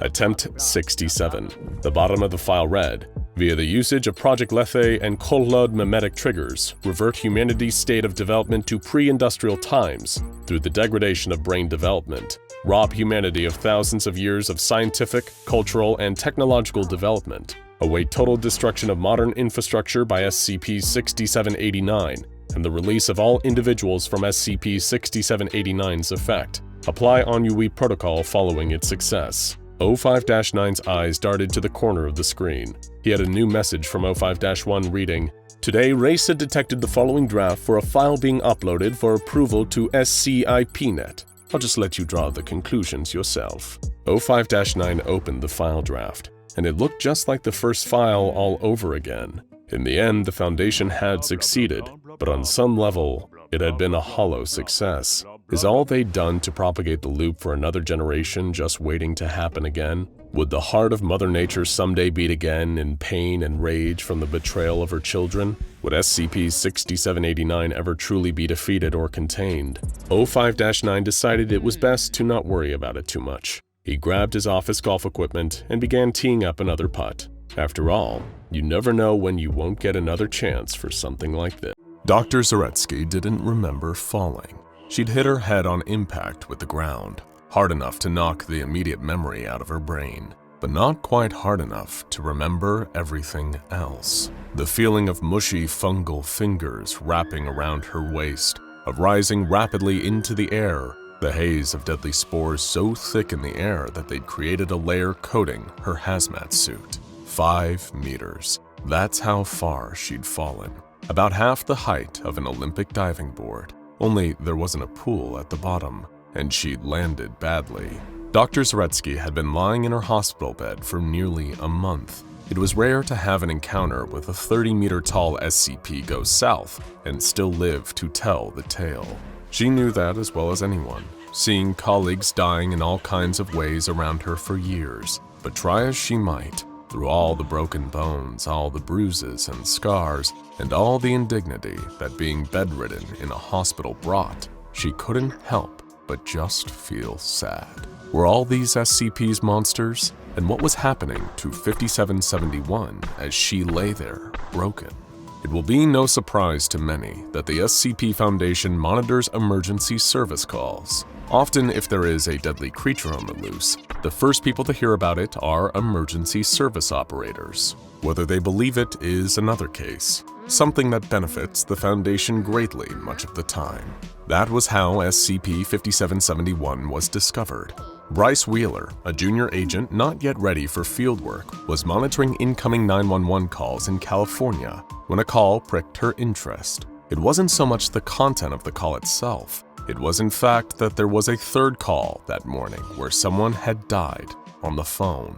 As soon as the line connected, all that could be heard was wheezing and choking noises. The operator tried their best to reassure the person that help was on its way and that they were tracking the location of the call, but it seemed to provide little comfort. The choking noises stopped, and there was the familiar static thud of the phone and body falling to the ground. Then the line just sat open, totally silent. It made sense why the line was silent, as Agent Wheeler looked at the tracking data on where that call was coming from. It was a national park, the middle of nowhere. Chances were there wouldn't be any emergency services on the scene for a good hour at least. That gave the Foundation time to swing into action, diverting any emergency services in the area to other calls and creating sufficient confusion within the emergency services to file a couple of false response IDs so nobody would ever notice. That kind of thing was and is very standard procedure for the Foundation at this point. Since Wheeler had caught the call, she was given permission to ride along as they went to investigate. She only had one piece of intel to pass on to the senior agents as their SUV bumped its way through the national park. A choked word that all 3 callers had said, mushroom. They stopped about a kilometer out from where the call had come in from and got out of the car to see their first body of the day. There would be plenty more before the sun would go down that night. It was a hiker, early 20s, in good shape. They'd evidently collapsed on the trail. Lying face down, there was a small, drying pool of saliva in the dirt. Must have been coughing, too. Agent Wheeler was just about to go over to the body and roll it onto its back when one of the other agents put a hand on her shoulder. This was potentially a biohazard situation. They could not risk getting infected. They would proceed in the vehicle with caution. They passed 3 more bodies on the trail as they went. They reported each one back to the Foundation, who were in the process of setting up a perimeter around the national park and combing the outskirts looking for hikers for apprehension and medical help. Once they'd passed their 5th body, the driver stopped the car again. He was leaning forwards in his seat, peering up into the sky. Agent Wheeler tried her best to see what he and all the others were looking up at, but couldn't make it out. They were next to a little rocky canyon with a few trees sticking up out of the ground, most of them stripped nearly white by the heat of the sun. Actually, there was one tree that looked taller than the others, thinner too.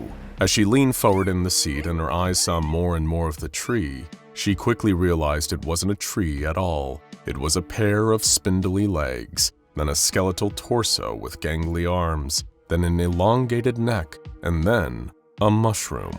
Without thinking, Agent Wheeler opened the SUV's door and stepped out into the California heat. She was tiny in comparison to the creature before her, barely as tall as its ankle. Its whole body seemed to be soft and slightly wrinkled, just like the mushrooms you'd cook with at home. Her mouth fell wide open as she stared up at it, and to her surprise, it turned around and stared back. It didn't have eyes, a face, or any features at all. All there was a giant mushroom for a head, but somehow it seemed to see her. It leaned down and peered closely at her. The agents in the car were yelling something behind her, but she ignored them. There was something ancient about this creature, and yet something so young and innocent. She coughed, then coughed again. Tiny spores were floating through the air all around her. Within 3 minutes, Agent Wheeler's throat had totally closed off, full of fungal growths. The other agents tried to open fire on the creature, but were all dead just moments after she was, all choked to death. All told, the Foundation discovered 18 civilian bodies that day. Each was reported to their family as having died of other causes. No autopsies were allowed to be carried out. Anyone who claimed to have seen any kinds of mushrooms when interrogated that day were administered Class A amnestics. The containment perimeter quickly tightened as Foundation personnel moved in on this enormous mushroom man. With heavy weaponry at the ready, the Foundation surrounded the creature. It bent down on its approach with hands out by its sides. This was interpreted as an act of hostility, and the SCP was secured swiftly and without leniency. A special containment cell had to be constructed for the Mushroom Man, as it was far too tall for any standard cell. It was detained in an external holding area until the 32-meter-tall cell had completed construction. Once inside, the Foundation was able to get to work studying it. Designated SCP-5771, this SCP measures 30.48 meters in height. Its organic tissue seems to be made up entirely of a gargantuan fungal growth. The head of the creature resembles a mushroom of the Amanita pantherina species, also known as the panther cap mushroom. The body resembles a rudimentary humanoid skeleton. Samples taken from it have revealed that it is composed of the mushroom's stalk material, while the creature's thorax is made up of a ring of the fungus. It has a keen awareness of external stimuli, particularly living beings. A mouse in a cage was placed inside its cell for 1 hour. Unlike all of the humans exposed to SCP-5771 spores, the mouse did not die or suffer any form of fungal infection. What was more notable, however, was 5771's response to the mouse. Leaning in as close as it could, it appeared to stare at the mouse for the entire time that the mouse was in its cell, despite lacking eyes or any obvious sensory organs. Researchers noted an apparent air of curiosity about the tiny creature, or at the very least, a primitive interest. 5771 emits spores continuously. When it moved into its holding cell, the room filled with so many spores over the course of the week that it was difficult to even observe the creature through the cameras. It was determined that the cell would have to be cleaned twice a week. To ascertain how safe this would be, D-2304 was sent into the cell in a Level 2 hazmat suit. Within 3 minutes, the D-Class personnel was dead. It was decided that Level 4 hazmat suits were required, and since then, there have been no issues with infections of personnel from the spores. This is where Dr. Zaretsky came in. A keen mycologist with a background in studying the Cordyceps genus, she had leaped at the opportunity to study SCP-5771. A particular breakthrough came when communication was established with the Mushroom Man. Dr. Zaretsky had the idea of using biodata sonification to try to look for any microcurrent fluctuations in SCP-5771, the same ones that occur in non-anomalous living organisms. To her and the research team's surprise, as soon as the electrodes were inserted into the SCP's feet, a low, slow voice seemed to appear in the static noise of the computers. Nature is friend. Nature is friend. Why? Enthused by her breakthrough, Dr. Zaretsky set up an interview slot as soon as possible to talk to 5771. It appeared to have a limited vocabulary. but did not display any significant difficulties in understanding her. When asked where it came from, 5771 simply replied, nature, When asked for further specifics, it was only able to add that it came from mother, Keen to understand what its purpose was, Dr. Zaretsky changed tack, asking the mushroom giant why it had been born. Why was it here? What did it want? On the surface, it appeared to ignore the question, choosing to ask one of its own. why hurt mother? Taken slightly aback by this, the doctor tried to clarify what it meant by them hurting mother. The creature was not referring to her specifically, but to humanity collectively. It appeared to use the words mother and nature fairly interchangeably, so Dr. Zaretsky asked if it was referring to climate change. 5771 seemed to confirm that, informing her that mother was hurting, asking why humans wanted to hurt mother. Taking the offensive, Zaretsky asked 5771 why it had hurt and killed so many people, to which it simply said, Unintentional apologies. It was then ascertained that the creature had no conscious control over the release of its deadly spores. Later assessment had also theorized that 5771 does not bend down towards humans as an attack to expose them to more spores, but is instead trying to make itself less intimidating.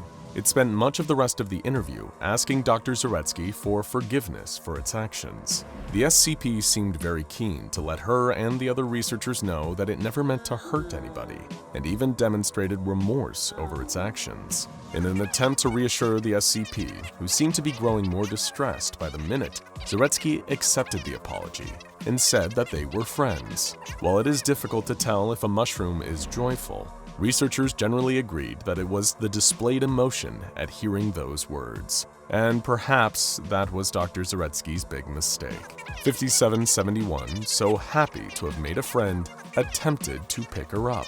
Wrapping its fungal fingers around her torso, it lifted her straight off her feet and up into the air. Zaretsky screamed, taken aback completely and overcome with the fear of suffering the same fate as the 18 civilians in the national park. Realizing its mistake, the SCP dropped her from a height of 5 meters. She was rushed to the hospital with a broken left wrist, fractures in her left ankle, left arm, and left elbow, and some other minor sprain injuries. Out of action for 2 months, Dr. Zaretsky had no contact with the SCP as she lay in her hospital bed.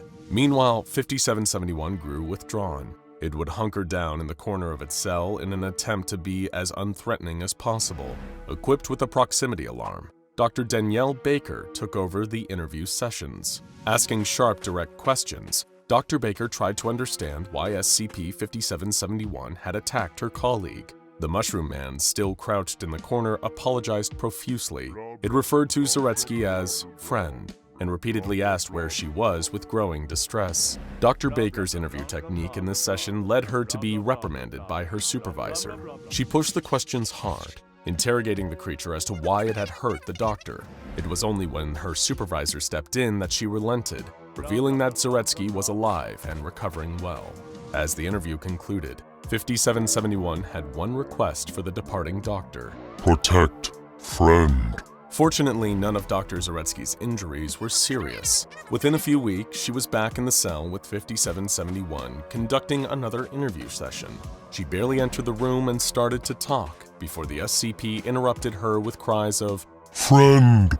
And many sincerely offered apologies for what it had done to her. The pair of them have conducted several interview sessions since, many of which have been left undocumented, as they contain little relevant data to help the Foundation understand this SCP or the wider world. Much of Zaretsky's conversations with the creature revolve around Mother. No matter Zaretsky's best efforts, 5771 seems unable to grasp why humans are hurting Mother. It uses the words burned, drowned, poisoned, and tortured to describe what is happening to Mother. It claims that this is the reason that it was created. Discussions between Dr. Zaretsky and her wider research team have concluded that SCP-5771 seems to have been created as a response to the climate crisis. Several have noted that the Gaia theory as a part of this finding, which claims that Earth is essentially one giant self-regulating organism called Gaia.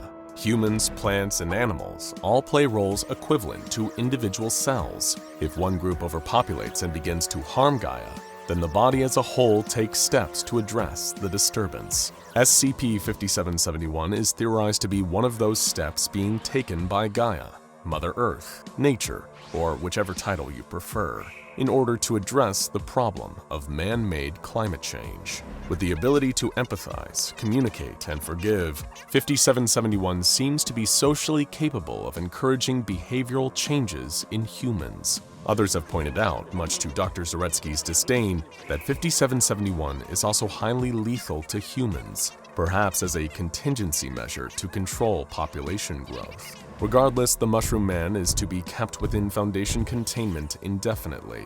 Interview sessions are ongoing, but it seems unlikely that this SCP could ever be in nature again, no matter how much Dr. Zaretsky advocates for it. You would think the smell would be the worst part. And don't get me wrong, it was far from pleasant to say the least. That pungent odor, a stomach-turning scent like raw sewage. It wasn't just dirt and decay. No, it was far more disgusting than that. It had that awful metal tang to it. That meant when that awful stench crawled its way up your nose, it lingered, hanging at the back of your throat, choking you on the sickening reek that lay thick in the air like a foul-smelling fog. And yet, like I said, that was far from the worst part. What was? Well, even the sight of what had happened to him wasn't what made me feel unsettled. Hardly any of his body was visible, covered in that writhing, shifting cloak. But I could see it move, each tiny piece of the mass moving on its own. It made me imagine what it must have felt like to have all those little scratchy legs and pinchers, claws, and teeth hooking into his skin. And that, the idea of what it would feel like, that was the worst part about seeing the Vermin God. City life isn't really all it's cracked up to be. Ask anyone who lives in a big urban area, and they'll likely tell you the same. Those bright lights and tall spires reaching up to the clouds, they offer the promise of prosperity, opportunity, and even fame and fortune for those who are extra naive. But when they upped sticks, packed their bags, and moved here to start a new life, they realized that all along, they had been sold on a dream, a false fantasy that is just simply too good to be true. Of course, by the time they get here, it's already too late. And before they know it, they're knee-deep in debt, trying to keep up with paying rent on an apartment that's barely big enough for one person. If you aren't careful, a big city can swallow you up. Sometimes literally. Never mind just desperately trying to make ends meet and keep yourself afloat. There's also plenty of danger to be found in the heart of the city. It doesn't take much for people to lose themselves in the darker parts of this metropolitan hell pretending it's a haven. And when they do, that's usually where my job starts. I've been working as a private investigator for coming up on a decade. My specific job title had gone through a number of rebrands and different combinations of terms over the years. Cassius Duke, detective for hire, then private eye and freelance investigator after that. And don't fall under the same sort of assumptions that most people do when they hear all of those terms. Believe me, just like the city's promises, it rarely lives up to what you'd imagined it to be like. My life was never high-speed chases and gunfights, solving murders and tracking down crooks that robbed banks in clown masks. That was work for the real police, allegedly much higher above my pay grade now that I had quit. Most of the time I dealt with uncovering the various dirty little secrets this grimy city had to offer. More often than not, my job was working as either a spy or enforcer that anyone could hire.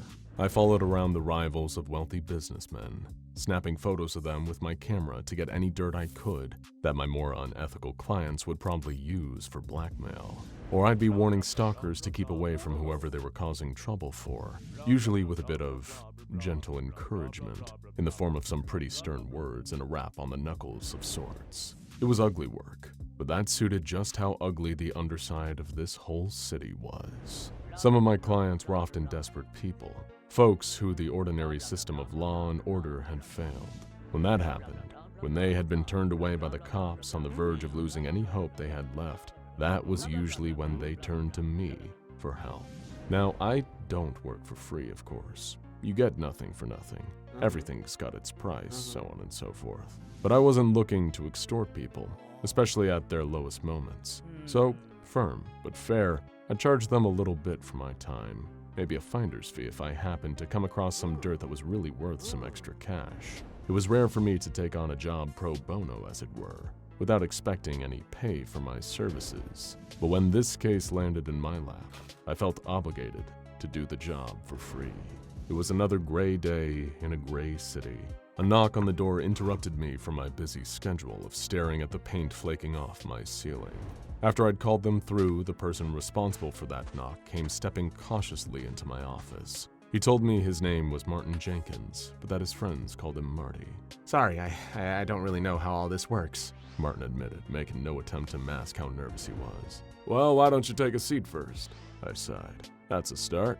Oh, okay, he replied, awkwardly pulling up a chair and sitting down opposite my desk. So, Mr. Jenkins, what can I— Marty, he interjected. Mr. Jenkins, I repeated. What is it that brings you here? Well, someone said you might be able to help with my, problem? Martin said sheepishly. And what sort of problem are you having, Mr. Jenkins? I pushed for him to give me a straight answer. I didn't really have a lot of patience for anyone who wasted time just getting to the point. It's my brother, you see. The other Mr. Jenkins, he finally confessed. He's been missing. It's actually been months now. A missing persons case is a police matter. I'm sorry, but you'll have to go to them. As bad as it felt turning the guy down at a time like this, I had my profession to protect. If I wasn't careful, the cops would come down on me like a ton of bricks. I'd already ruffled up some feathers in that area not long before. I'd taken a case wherein I'd accidentally photographed some corrupt officers accepting bribes. One of those pictures wound up on the evening news. There'd been a target on my back ever since. But Detective Duke, Martin began to say. Mr. Duke, I corrected him. I've already tried going to the police. They wouldn't even accept a missing persons case when I explained what happened to my brother. Go on, I said, reaching for my notebook and a pen on the desk. I left the city a while ago after my brother and I— Melvin. His name's Melvin Jenkins. We had an argument. And what was it that triggered this argument? I asked, dragging my pen across the page. It was, well, a lot of things, Martin sighed. Our father died almost a year ago. It wasn't unexpected, but Mel took it pretty hard. Then the doctors told us the condition Dad had carried a chance of being hereditary, so we both went to get tested. I didn't show any signs of developing it, but Melvin did. He took it as a death sentence, got very low, and started wasting all of our inheritance on every vice he could get his hands on. Drinking, partying, gambling, you name it, he was doing it. And this led to the argument? I probed. It did. I confronted him before I left town. I was mad that he'd been using all our dad left us for such frivolous and irresponsible things. Marvin continued his story, almost unable to stop now he'd started. He didn't want to hear any of it. Said he was going to die eventually anyway, so what was the point? And I told him he was selfish, and that was the last time we spoke. When did you notice he was missing? As soon as I came back from out of town, he answered. I went to the apartment. Dad had left us that too, along with all the payments still due. And I found that Mel was gone. Apparently, he had betted in a card game and lost badly. I had no way of finding him. Nobody else knew where he was. Let me guess. I stepped in. When you went to the police, they said he's most likely living on the street, which would make him a lot harder to find. Martin nodded solemnly, clearly feeling guilty for what had happened. Although from where I was sitting, it was his brother's own misgivings that had created this situation. I went on to ask a few more background questions, before asking if Mr. Jenkins could provide me with a photo of his missing brother. He obliged, handing over a printed picture. The moment I saw it, I offered to take the case for free. His brother, Melvin. I recognized him almost instantly. He was in his mid or possibly late 30s. Average height and build in the picture, far better shape and a lot cleaner than when I'd seen him. But it was that same guy. That much I was sure of. No amount of unshaved stubble or disheveled clothing could change that. I'd seen Melvin, outside my building a few times, sleeping rough on the sidewalk. Every day that I showed up to start another day of work, I'd drop him a few dollars, anything I had in my wallet. At first, I told myself it was for good luck, so I didn't attract any bad karma for myself. But when I actually paid attention to how he was living, the gesture became what it should have been from the start. It wasn't about me or sparing myself bad luck. It was just about trying to help out someone who needed it, when I was in a position to do him a small kindness at the very least. One night, I just locked up my office and I was about to head home. As I stepped off the curb, head down, eyes on my phone, a truck came speeding down the street. I would have been killed instantly had a hand not grabbed me and pulled me back onto the sidewalk. Melvin had hauled me out of harm's way. He didn't say anything to me, and I failed to do anything more than just thank him verbally before heading home. So, I figured I owed him one. Well, I didn't tell his brother this. It had been a few months since I last seen Melvin outside my building. I'd always assumed he moved on, or been asked to move by an overzealous cop. Of course, that meant figuring out where he was going to be tricky. Exactly the reason the police had turned Martin away when he'd asked them for help locating his brother. But I had a few connections that, even if they hadn't seen Melvin, might have at least heard something, or could know someone else that had seen him. It wasn't a lead yet, but it was a start. Dee was the head of the city's biggest homeless shelter, and a good friend of mine.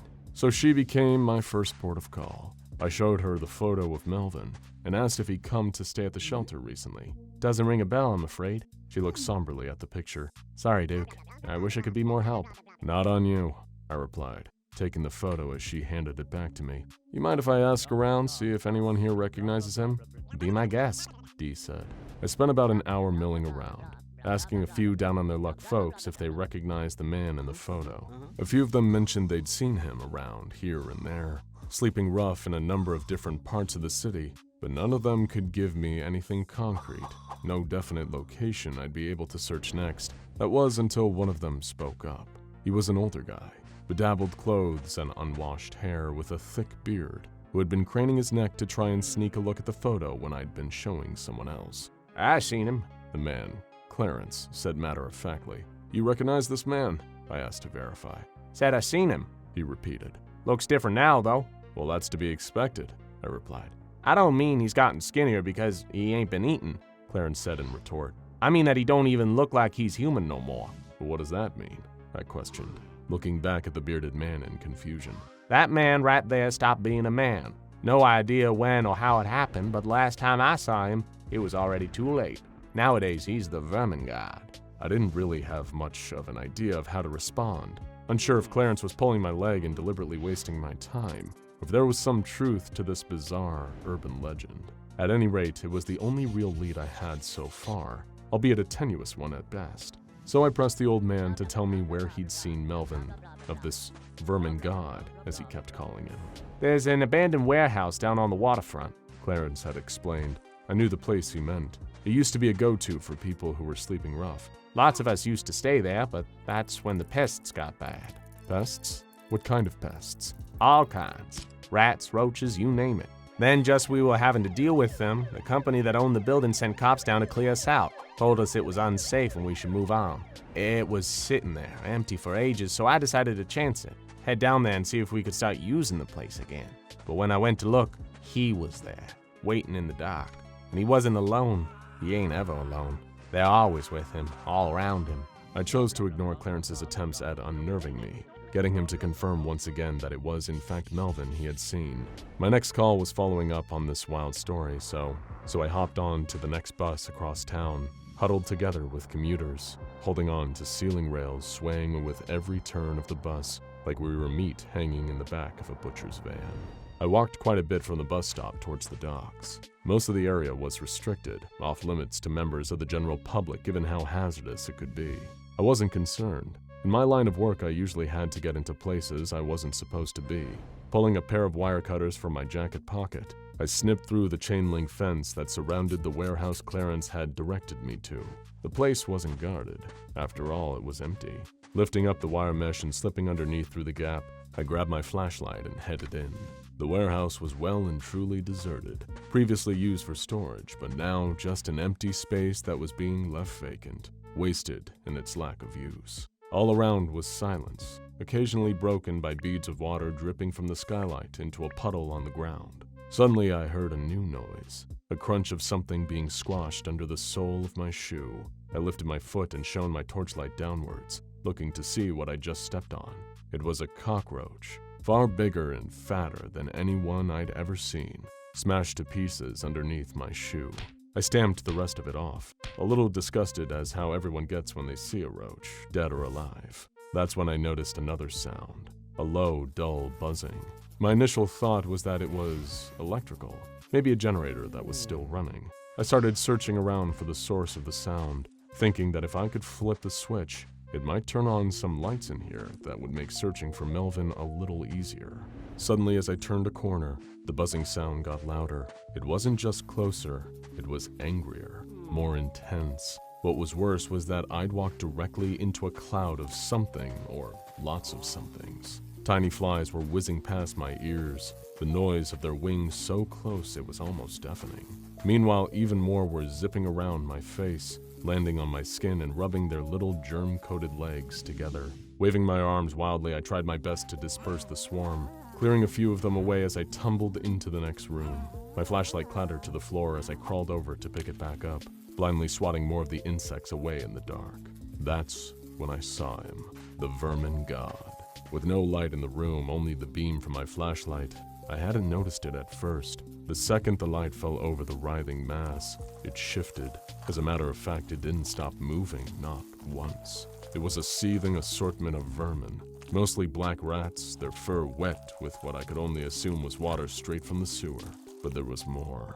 Worms, huge spiders, thick roaches dropping off of the huge shape as it turned. It stood up, a mass of animals and insects standing like a man, lumbering towards me. Creatures were falling off with every step, only to crawl back in and join the rest. I pushed myself back on the floor, trying to get away from what I assumed to be a horrific monster, something controlling all the rats and vermin, making them form around it like a cloak of pure filth and decay. The stench of it as well, that foul, unclean smell hanging in the air and lingering at the back of my throat, made me want to be sick.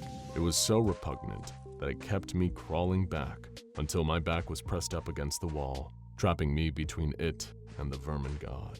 It leaned closer, reaching out an arm covered in grime and cockroaches all crawling over each other. I turned away and closed my eyes, yelling out into the dark for anyone to come and help, a voice said weakly.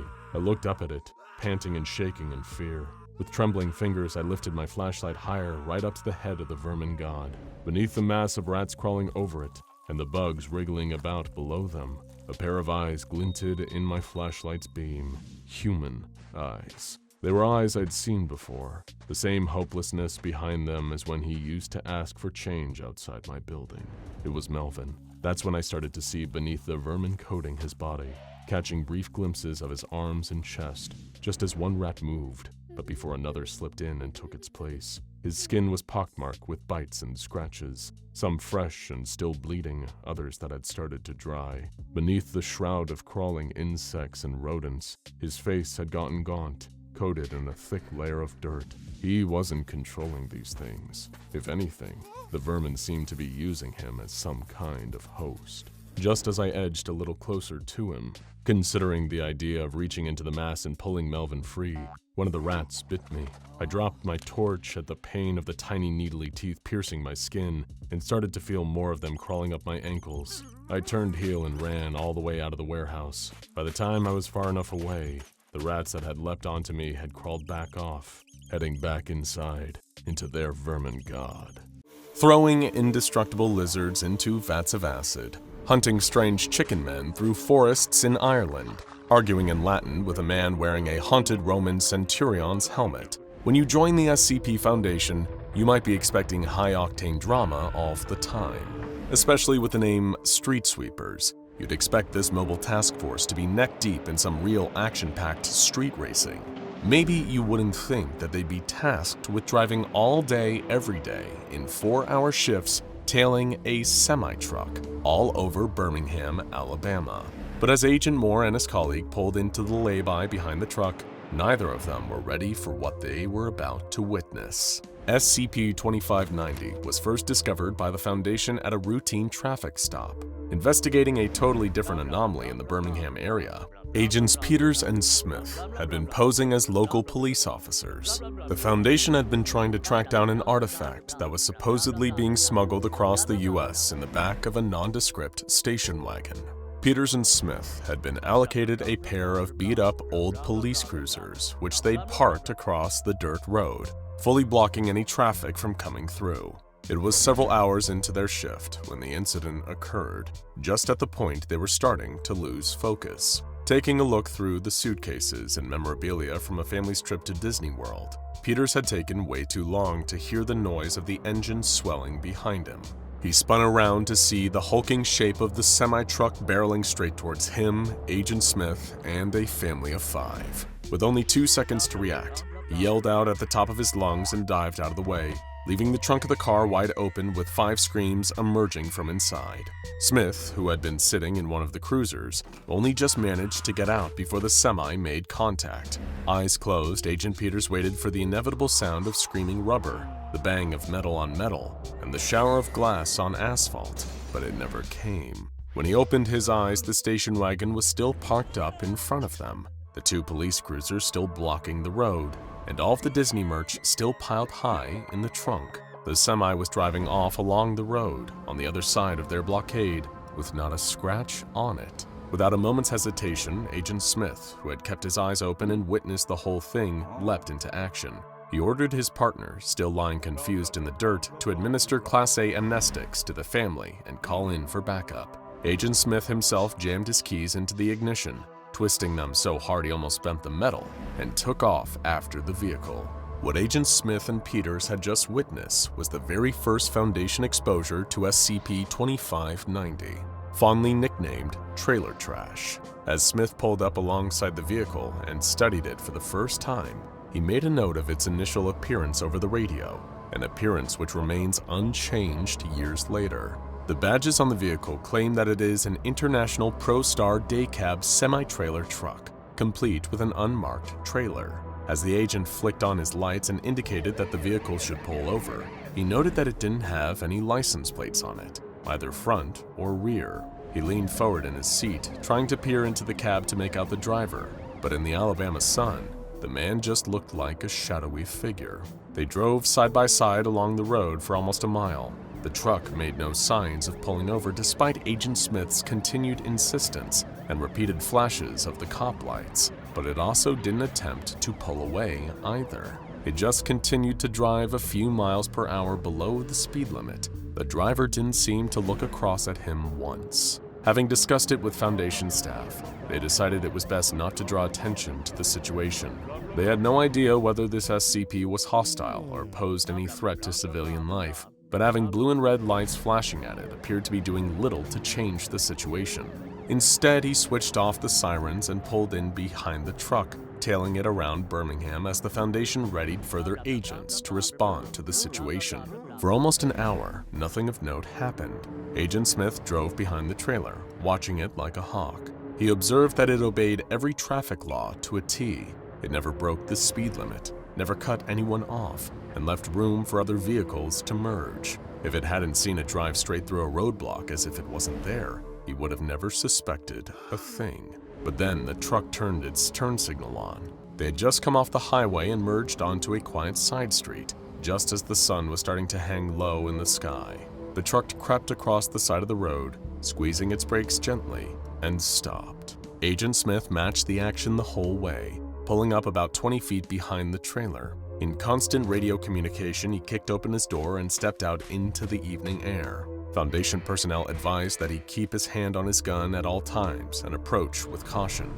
He didn't really need them to tell him that. Smith called for the driver to step out of the cab. No response. The truck just sat there with its hazards on, engine off. After a moment, there was a clunk, and the trailer door started to slowly open, all by itself. Agent Smith called in backup, but they were still several minutes out. Instead, he ran back to the car, gun raised, and waited to see what was inside as the door slowly opened to reveal nothing.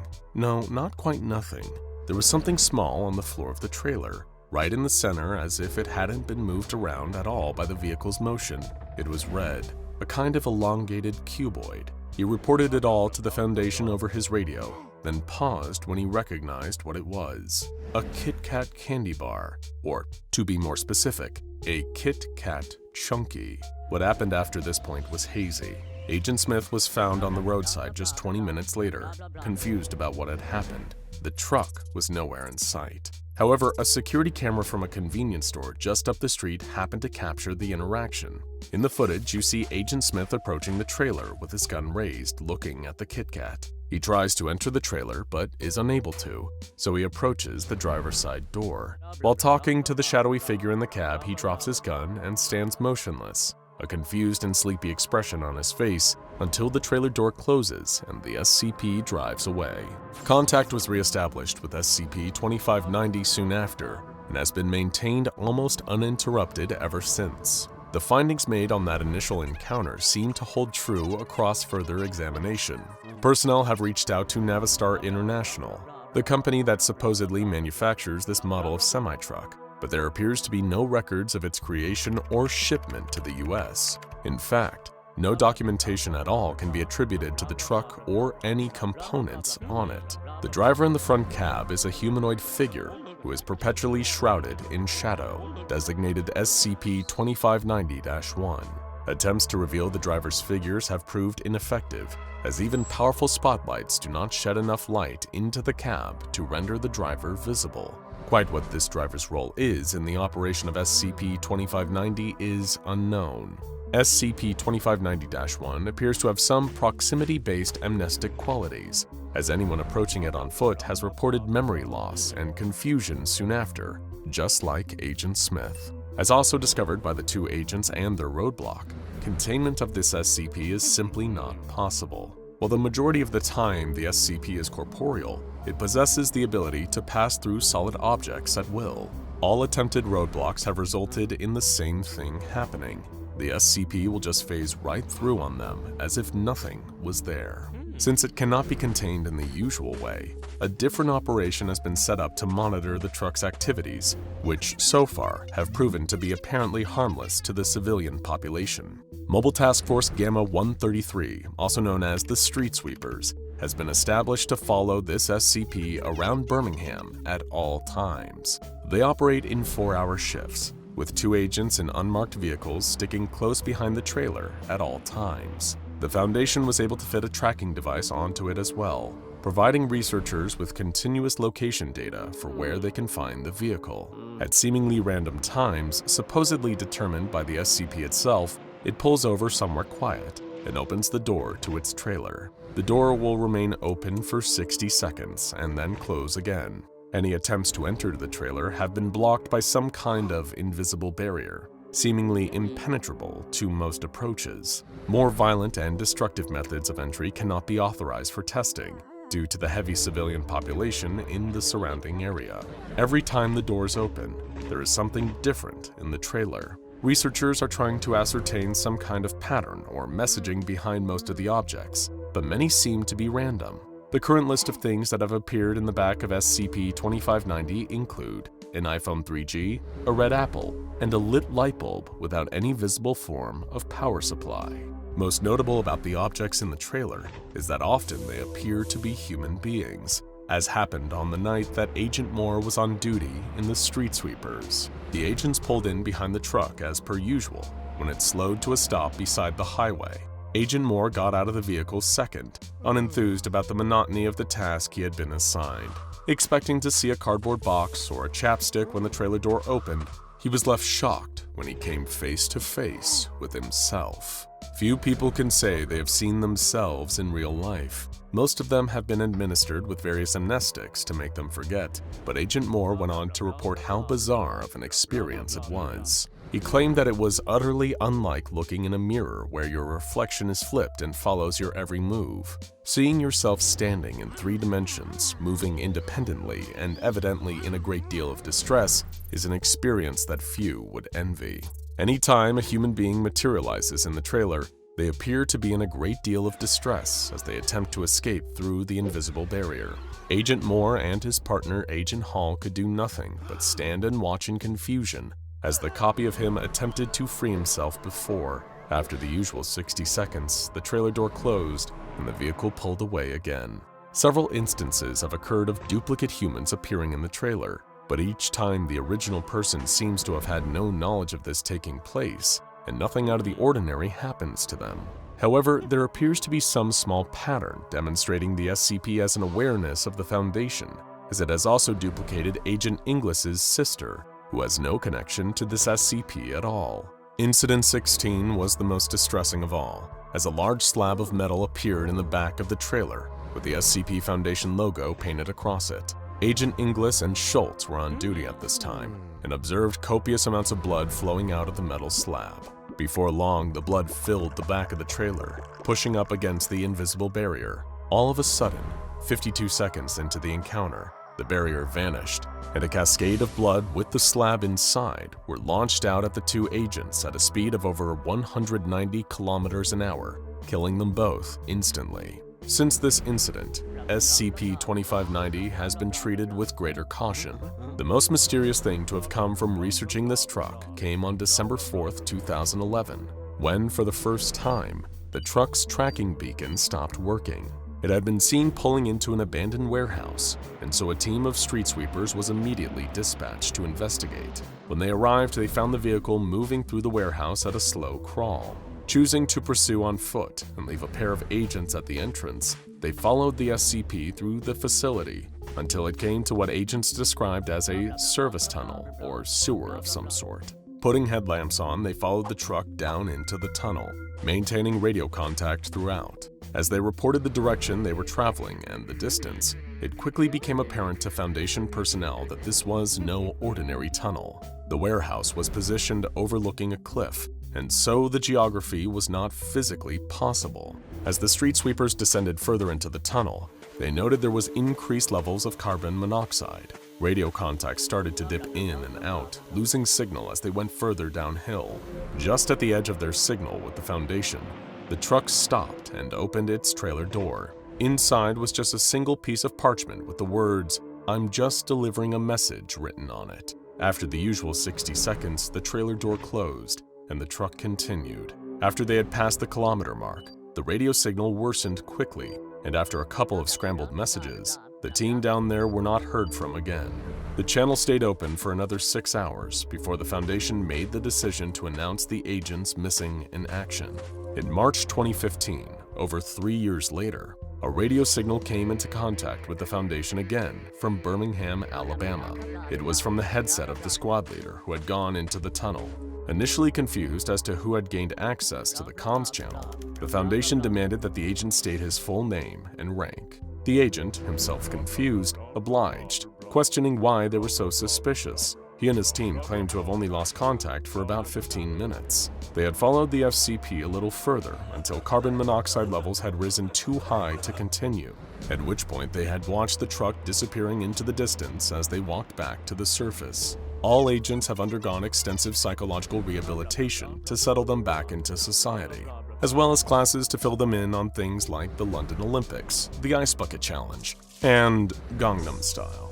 As for SCP-2590, it is back out on the roads, roaming around Birmingham, Alabama continuously, never stopping for fuel, always obeying the rules of the road, occasionally opening its trailer doors to reveal new and bizarre findings. A woman walks through the lonely hills in the dead of night. Her purple sari is torn and filthy from days of exposure to the elements. Her bare feet have been cut up and bruised by the rough terrain she walks. But her clothes and feet are not the most noticeable thing about her. This woman is pregnant, her belly swollen to freakish proportions. It's frankly a miracle that she's even able to walk in this state. She stumbles and sways under the weight of the thing growing inside her. Whatever it is, it's too large to be any kind of ordinary baby. But she keeps moving, muttering to herself in a language that no human ear has heard in years. Her eyes are glazed over, almost hypnotized. She moves with great purpose, but her vacant facial expression makes it appear as though she doesn't know exactly what that purpose is. She just needs to keep moving further into the wilderness until it happens, whatever it is. The one thing that's certain is that it isn't anything good. A car rumbles down a nearby dirt road. It's being driven by Dr. Vinay Ramachandran, a medical practitioner from the nearby city of Surat, who occasionally drives out to the more rural areas where the locals might not have easy access to medical help. He spots the staggering woman and immediately pumps the brakes of his car. She's clearly in need of medical attention. Thank goodness he happened to be driving by at the time. Dr. Ramachandran grabs his medical bag from the back seat and rushes towards the woman, who collapses in a heap before he reaches her. That's when, to his utter horror, Dr. Ramachandran notices that the woman's belly is continuing to swell at an unnatural rate. Even for a woman who is heavily pregnant with triplets, this would still be far too large, and the rate at which she's swelling is akin to someone blowing up a balloon. By the time Dr. Ramachandran reaches her, the worst has already happened. The woman's belly has burst open, and crouching on her corpse is the thing that was growing inside her. An adult man, nude and covered in blood. Dr. Ramachandran's terror only increases when he notices that the man is eating her.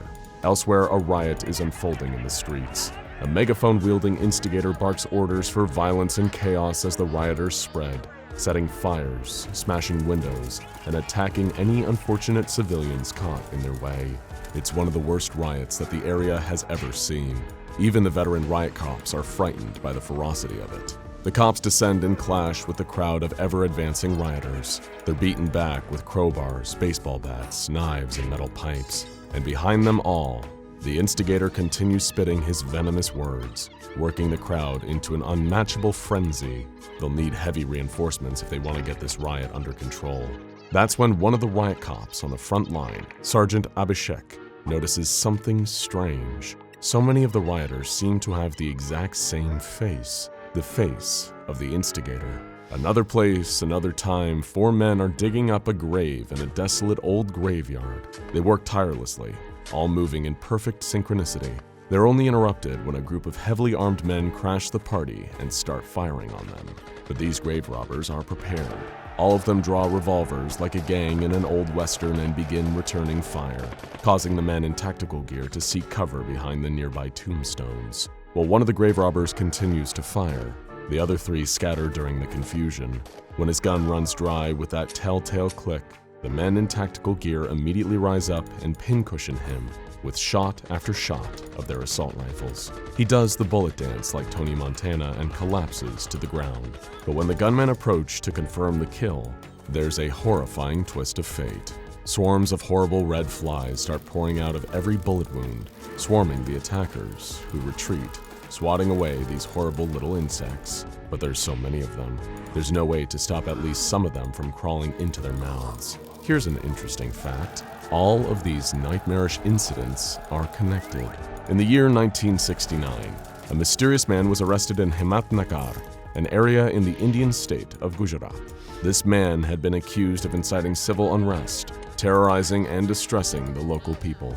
He was later extradited to an unknown location after the Indian authorities received a request from a mysterious organization known as, yep, you guessed it, the SCP Foundation.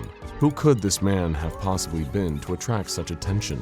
The authorities thought it best not to question it. They were probably just glad to be rid of the troublemaker once and for all. Except they weren't, not by a long shot. A few years later, in 1975, a group of 4 men were discovered in a cemetery, this time in Ahmedabad, another location in Gujarat, India, for desecrating graves. This would be strange and upsetting enough, but what really sent things to the next level of weirdness was the discovery that these 4 men were all the same man. Each one was not only genetically identical to one another, but also to the man that had been extradited in 1969. You'd be more than justified in asking, what the hell is going on here? Maybe they were just a group of highly rare quintuplets, 5 children all born from the same mother, who just happened to have a predilection towards crime and antisocial behavior. Or perhaps something stranger was afoot. The 4 who appeared in the cemetery might have been clones of the original troublemaker in Himnatagar. As relatively simple as those explanations would be, the truth was in fact far, far weirder than mad science or coincidentally criminal quintuplets. The 4 from the cemetery had been ambushed by operatives of the Global Occult Coalition, another shadowy organization fans of this channel are likely to recognize. The Coalition, or GOC, is a group that views itself as the police of the paranormal world, using extremely advanced technology to destroy supernatural entities and artifacts rather than contain them. They've been known to work both alongside and against the SCP Foundation. Both groups' combined interest in 4 genetically identical men in an Indian graveyard seemed to suggest that there was something supernatural about their origin. One of the men had been killed by the GOC, while the remaining 3 were taken into custody by the SCP Foundation. Gotta love the power of teamwork. But who were these men? Where had they come from? And why did they share identical genes to the first man from 6 years earlier? Could there have been even more of them? Well, in the years following, the Foundation has been able to determine that, yes, there are more of these genetically identical individuals out there. Across the more rural states of India like Gujarat, Rajasthan, Himachal Pradesh, Haryana, Punjab, Jammu, and Kashmir, there may be over 1,000 instances of the same person. Collectively, they are known as SCP-2833. While their outward appearance can vary somewhat, instances of SCP-2833 all share the exact same genetic traits as each other, depending on the area they are located in. These anomalous people can speak various languages and regional dialects, including Hindi, English, Gujarati, Dogiri, Kashmiri, Punjabi, Urdu, and even an outdated unknown language that doesn't correspond with any known modern dialect or language family. Each SCP-2833 also possesses the ability to manipulate the organic matter of their own body. Now, we don't mean that these men will stretch themselves like Mr. Fantastic, or turn into something out of John Carpenter's The Thing, but they're able to use their bodies to create, well, something. SCP-2833 instances can produce a small anomalous parasite known as SCP-2833-A. These are often released through any bodily orifice like the mouth, nose, or ears, or through any cuts or open wounds suffered by an SCP-2833.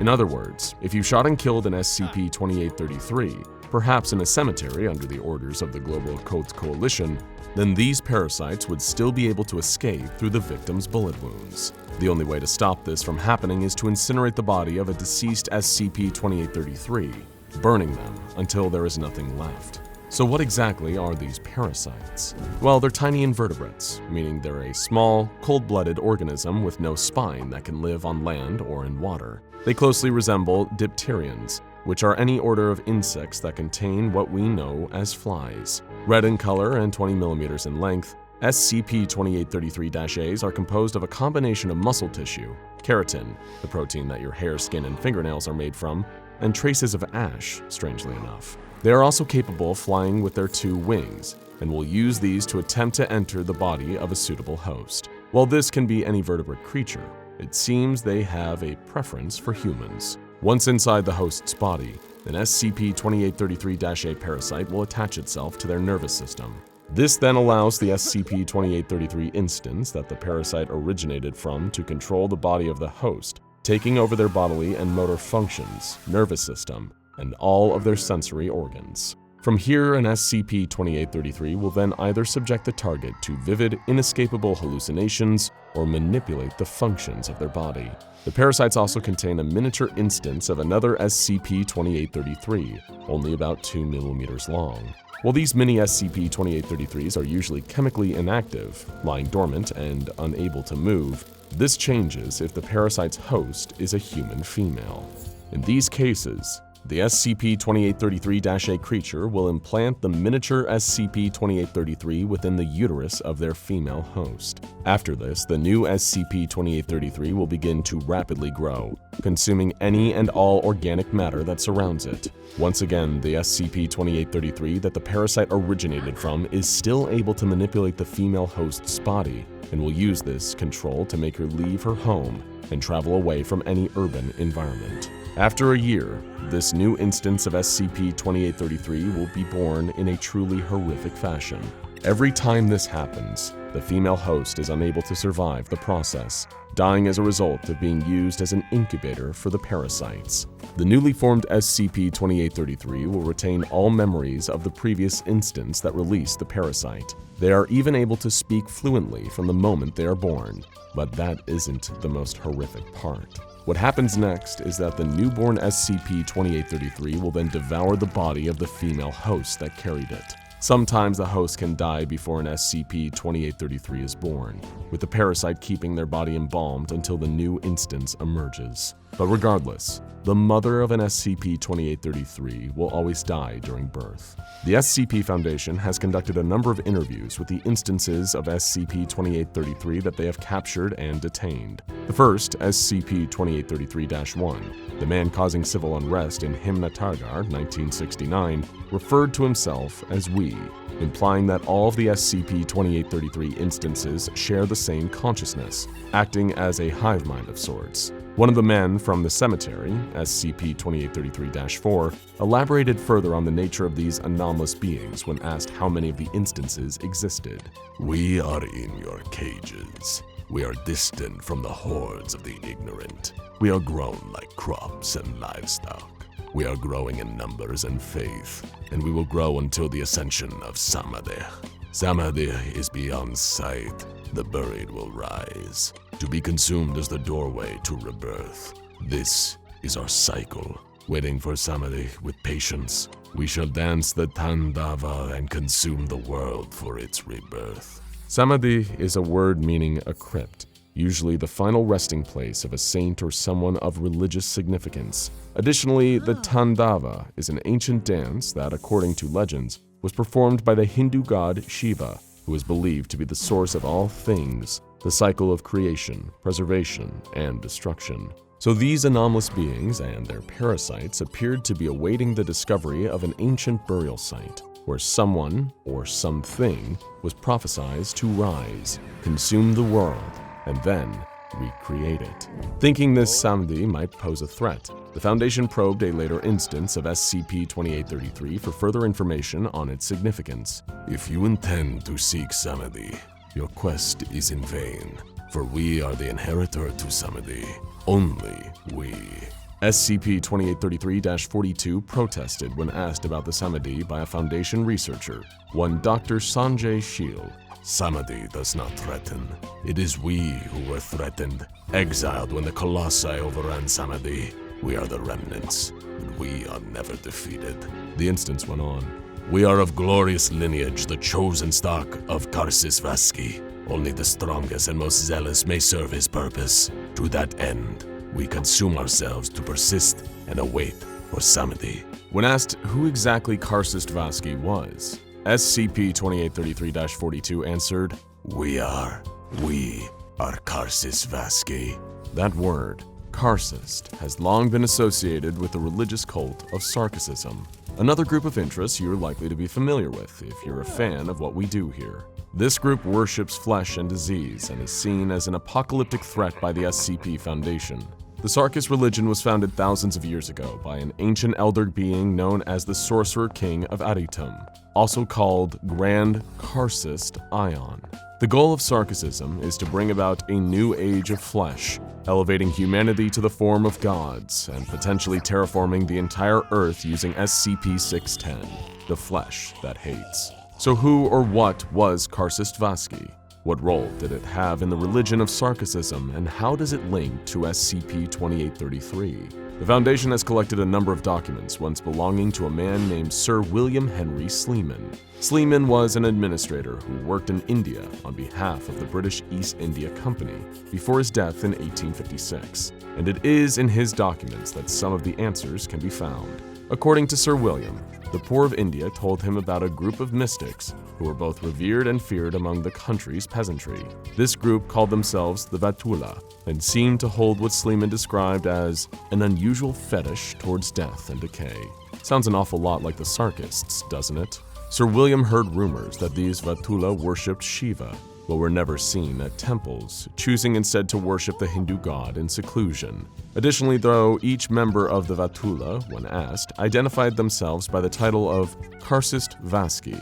Not everyone feared them, however, as a group of men would often attack them. These men were Thuggee, organized gangs of professional robbers and murderers that traveled India, strangling their victims to death and robbing them blind. Perhaps because of this, the Vatula seemed wary to interact with any other worshippers of Shiva, often dismissing them as pretenders to the faith. Hoping to appease and gain an audience with the Vatula, Sir William's allies unleashed what they called the Daughter of Shadows, better known as SCP-029.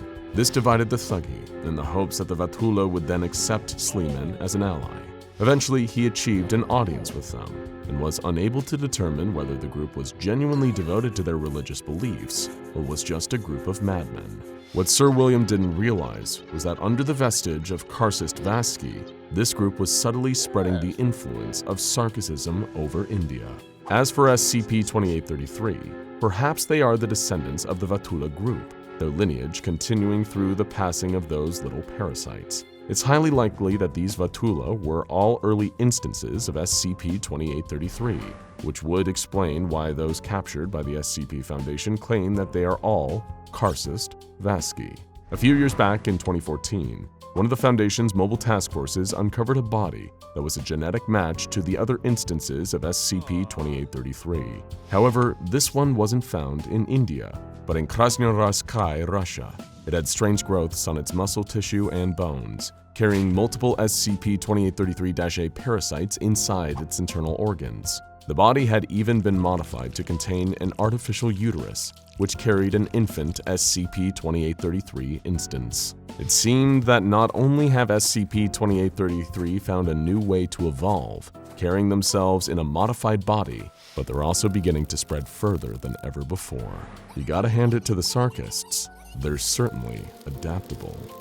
What if we told you that some SCPs might already exist, and you don't know about them yet? Real-life anomalies that are already lurking out there, in the darkest corners or hiding in plain sight.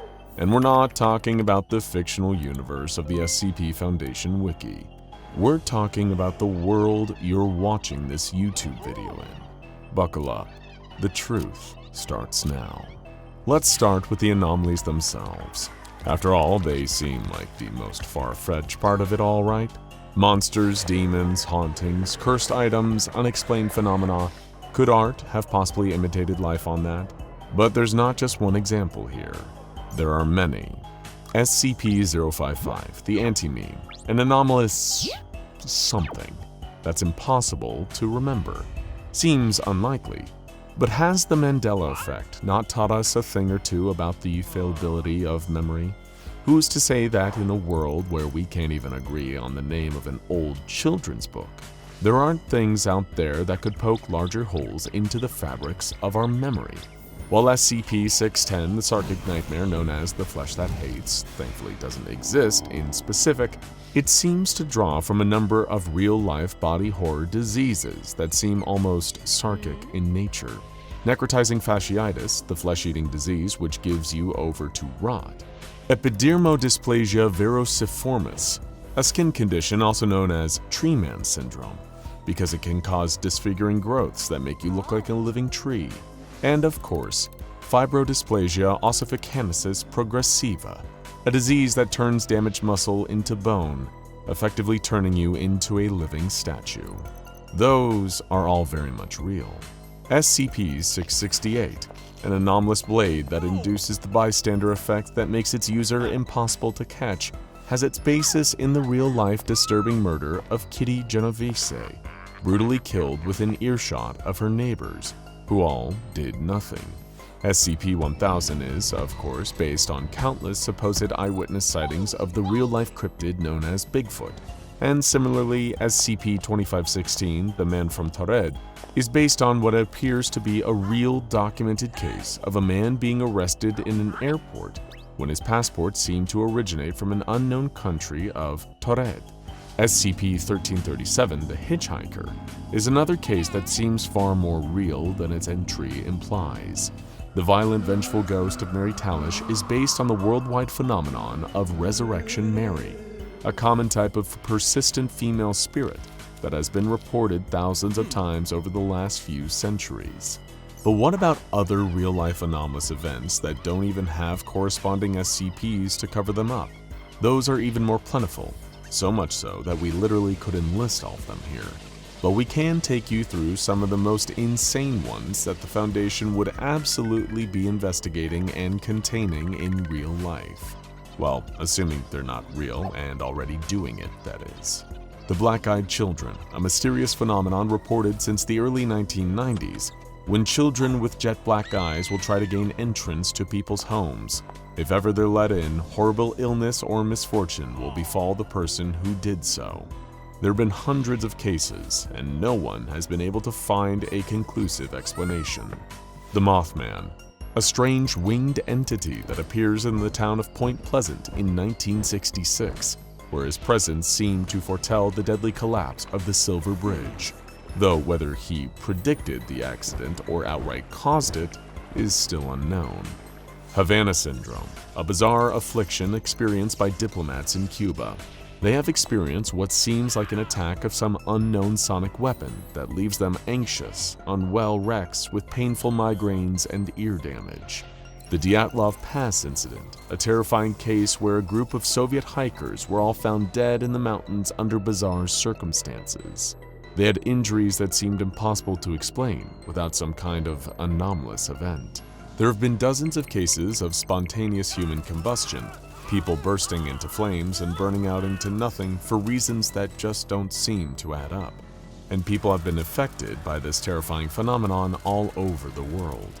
The Crying Boy, an eerie mass-produced painting of a crying child that was mysteriously connected to a huge number of houses burning down in the UK. When the smoke cleared, one thing always seemed to survive unscathed: the painting itself. Cicada 3301, a mysterious secret society that operates out of online forums like 4chan. They operate through a series of high-intensity puzzles and tasks that are intended to help them root out and hire new personnel for their unknown goals. A real-life group of interest, if ever there was one. The phenomenon of sleep paralysis, where people suddenly find themselves unable to move in bed as horrific demonic figures surround, antagonize, and even sometimes crawl onto their bodies.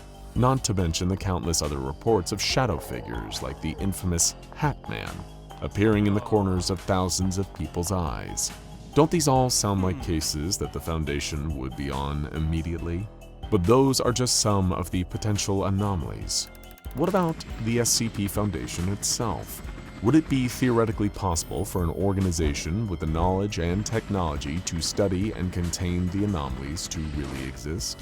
If you ask us, yes, absolutely. But it's not all going to exist under one roof.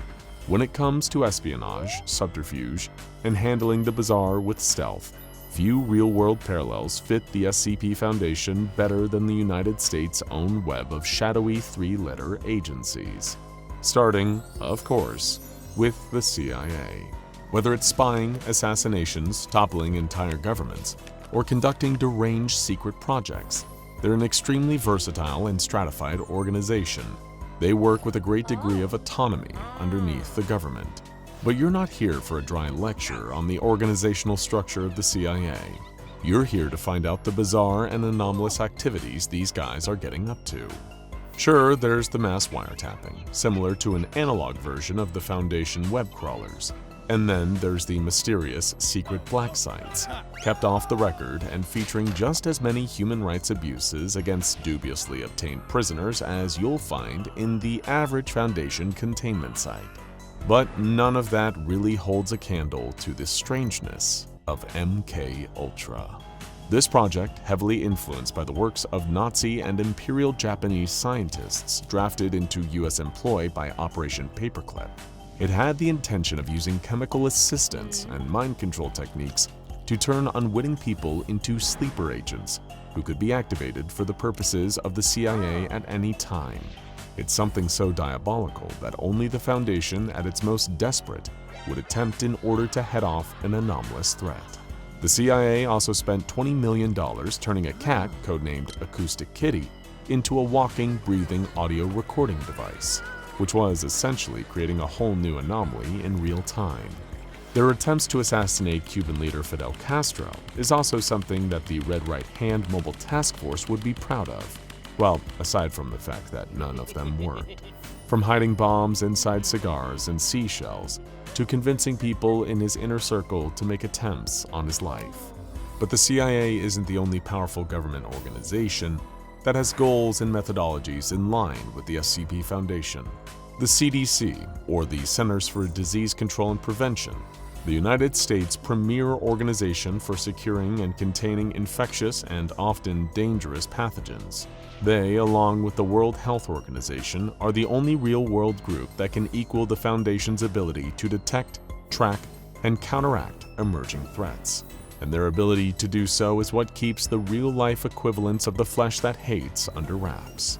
Another example of an organization that could fill out a Foundation-esque role in real life is DARPA, or the Defense Advanced Research Project Agency.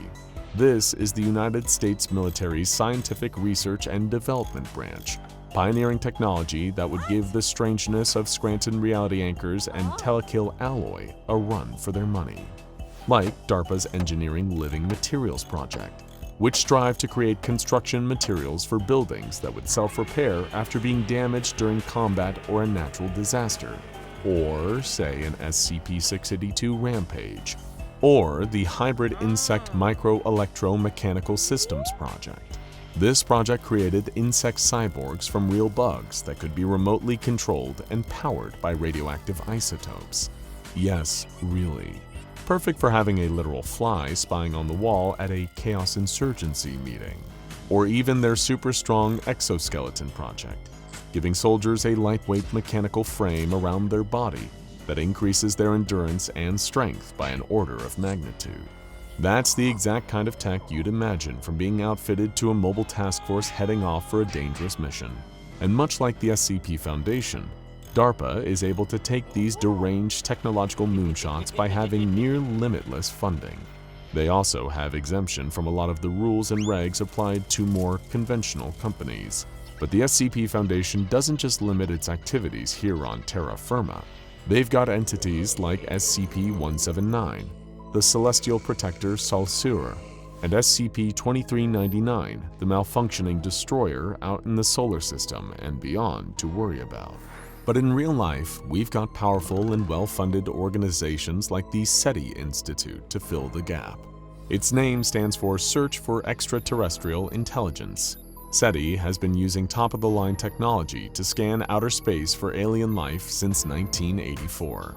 Of course, NASA and other global space agencies have been doing a similar thing since their inception.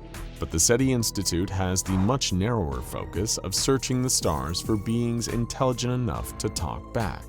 But the SCP Foundation isn't just about covert missions, impossible technology, and searching the galaxy for bizarre anomalies.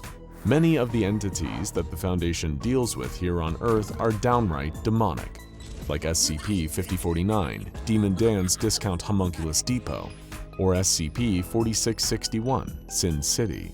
And there's nothing out there that deals with that kind of thing, right? We can at least all agree that demons don't exist. Except, the Vatican offers an official course on conducting exorcisms and opened up 250 additional training slots in 2018. That's because the Vatican has always believed in and sanctioned exorcisms, the driving out of demonic entities from human bodies. And for a low price of $370, priests from all over the world could take an express flight to Rome. Once there, they can learn both the history of the practice and how to differentiate psychological problems from genuine supernatural interference.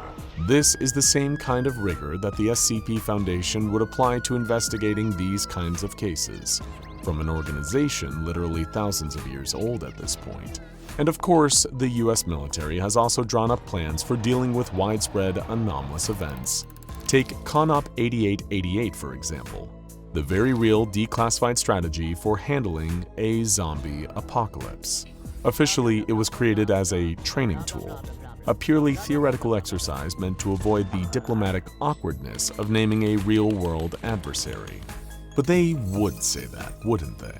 It's a better cover story than saying the US Army seriously considers zombies, like SCP-008, a real threat. This is actually the tip of the iceberg for anomalous dealings and projects from the various branches of the US military. One extremely ominous case is the Philadelphia experiment, a supposed 1943 experiment conducted by the US Navy to give unparalleled stealth capabilities to the USS Eldridge. Instead, the ship disappeared, slipping through dimensions. When it returned, some of the crew were insane. The others had physically fused to the hull of the ship through unknown means. Similar theories have floated around the Montauk Project, a series of supposed military experiments that happened in Cape Hero, or an airbase in Montauk, New York. These experiments consisted of everything from time travel to interdimensional diving, with the theories around these experiments even forming the basis for the Stranger Things Netflix series. If you couldn't imagine all this formatted as a series of SCP Foundation test logs, then maybe MKUltra got to you already. And those are just the more conspiratorial projects. Things that we know for sure the military has done feels equally like something the O5 Council would need to sign off on. From 1972 to 1996, The Pentagon spent an eye-watering $20 million on testing the potential of supposed psychic powers to enhance their operational awareness, including under the banner of Project Stargate. One member of U.S. personnel suggested the creation of a First Earth Battalion, an elite group of so-called warrior monks who used the New Age principles to enhance their power. They even wanted these warrior monks to train their psychic power to kill living beings just by staring at them intensely enough. If you ask us, that sounds like a particularly woo-woo mobile task force. And all of this is just what we know about, the tip of the iceberg. So how much do you think is out there that we don't know?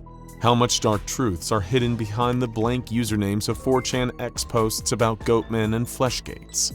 How many callers on late-night radio shows like the Area 51 whistleblower Bob Lazar were actually telling the truth about the crazy things they claim to see and experience? The world is full of so many secrets. Supposedly extinct animals are rediscovered and new ones seem to spontaneously appear. Freedom of Information Act requests unlock documents confirming projects and experiments that governments and organizations once categorically denied. Of the millions of people who go missing every year, how many of those disappearances had causes that truly cannot be explained? The best way to hide it all would be to bury it in fiction. Maybe the SCP Foundation isn't hiding anomalies. Maybe it's just hiding the truth. Now check out SCP Foundation Boss, the Administrator Explained, and secret group that runs the world, SCP-05 Council Explained, for more.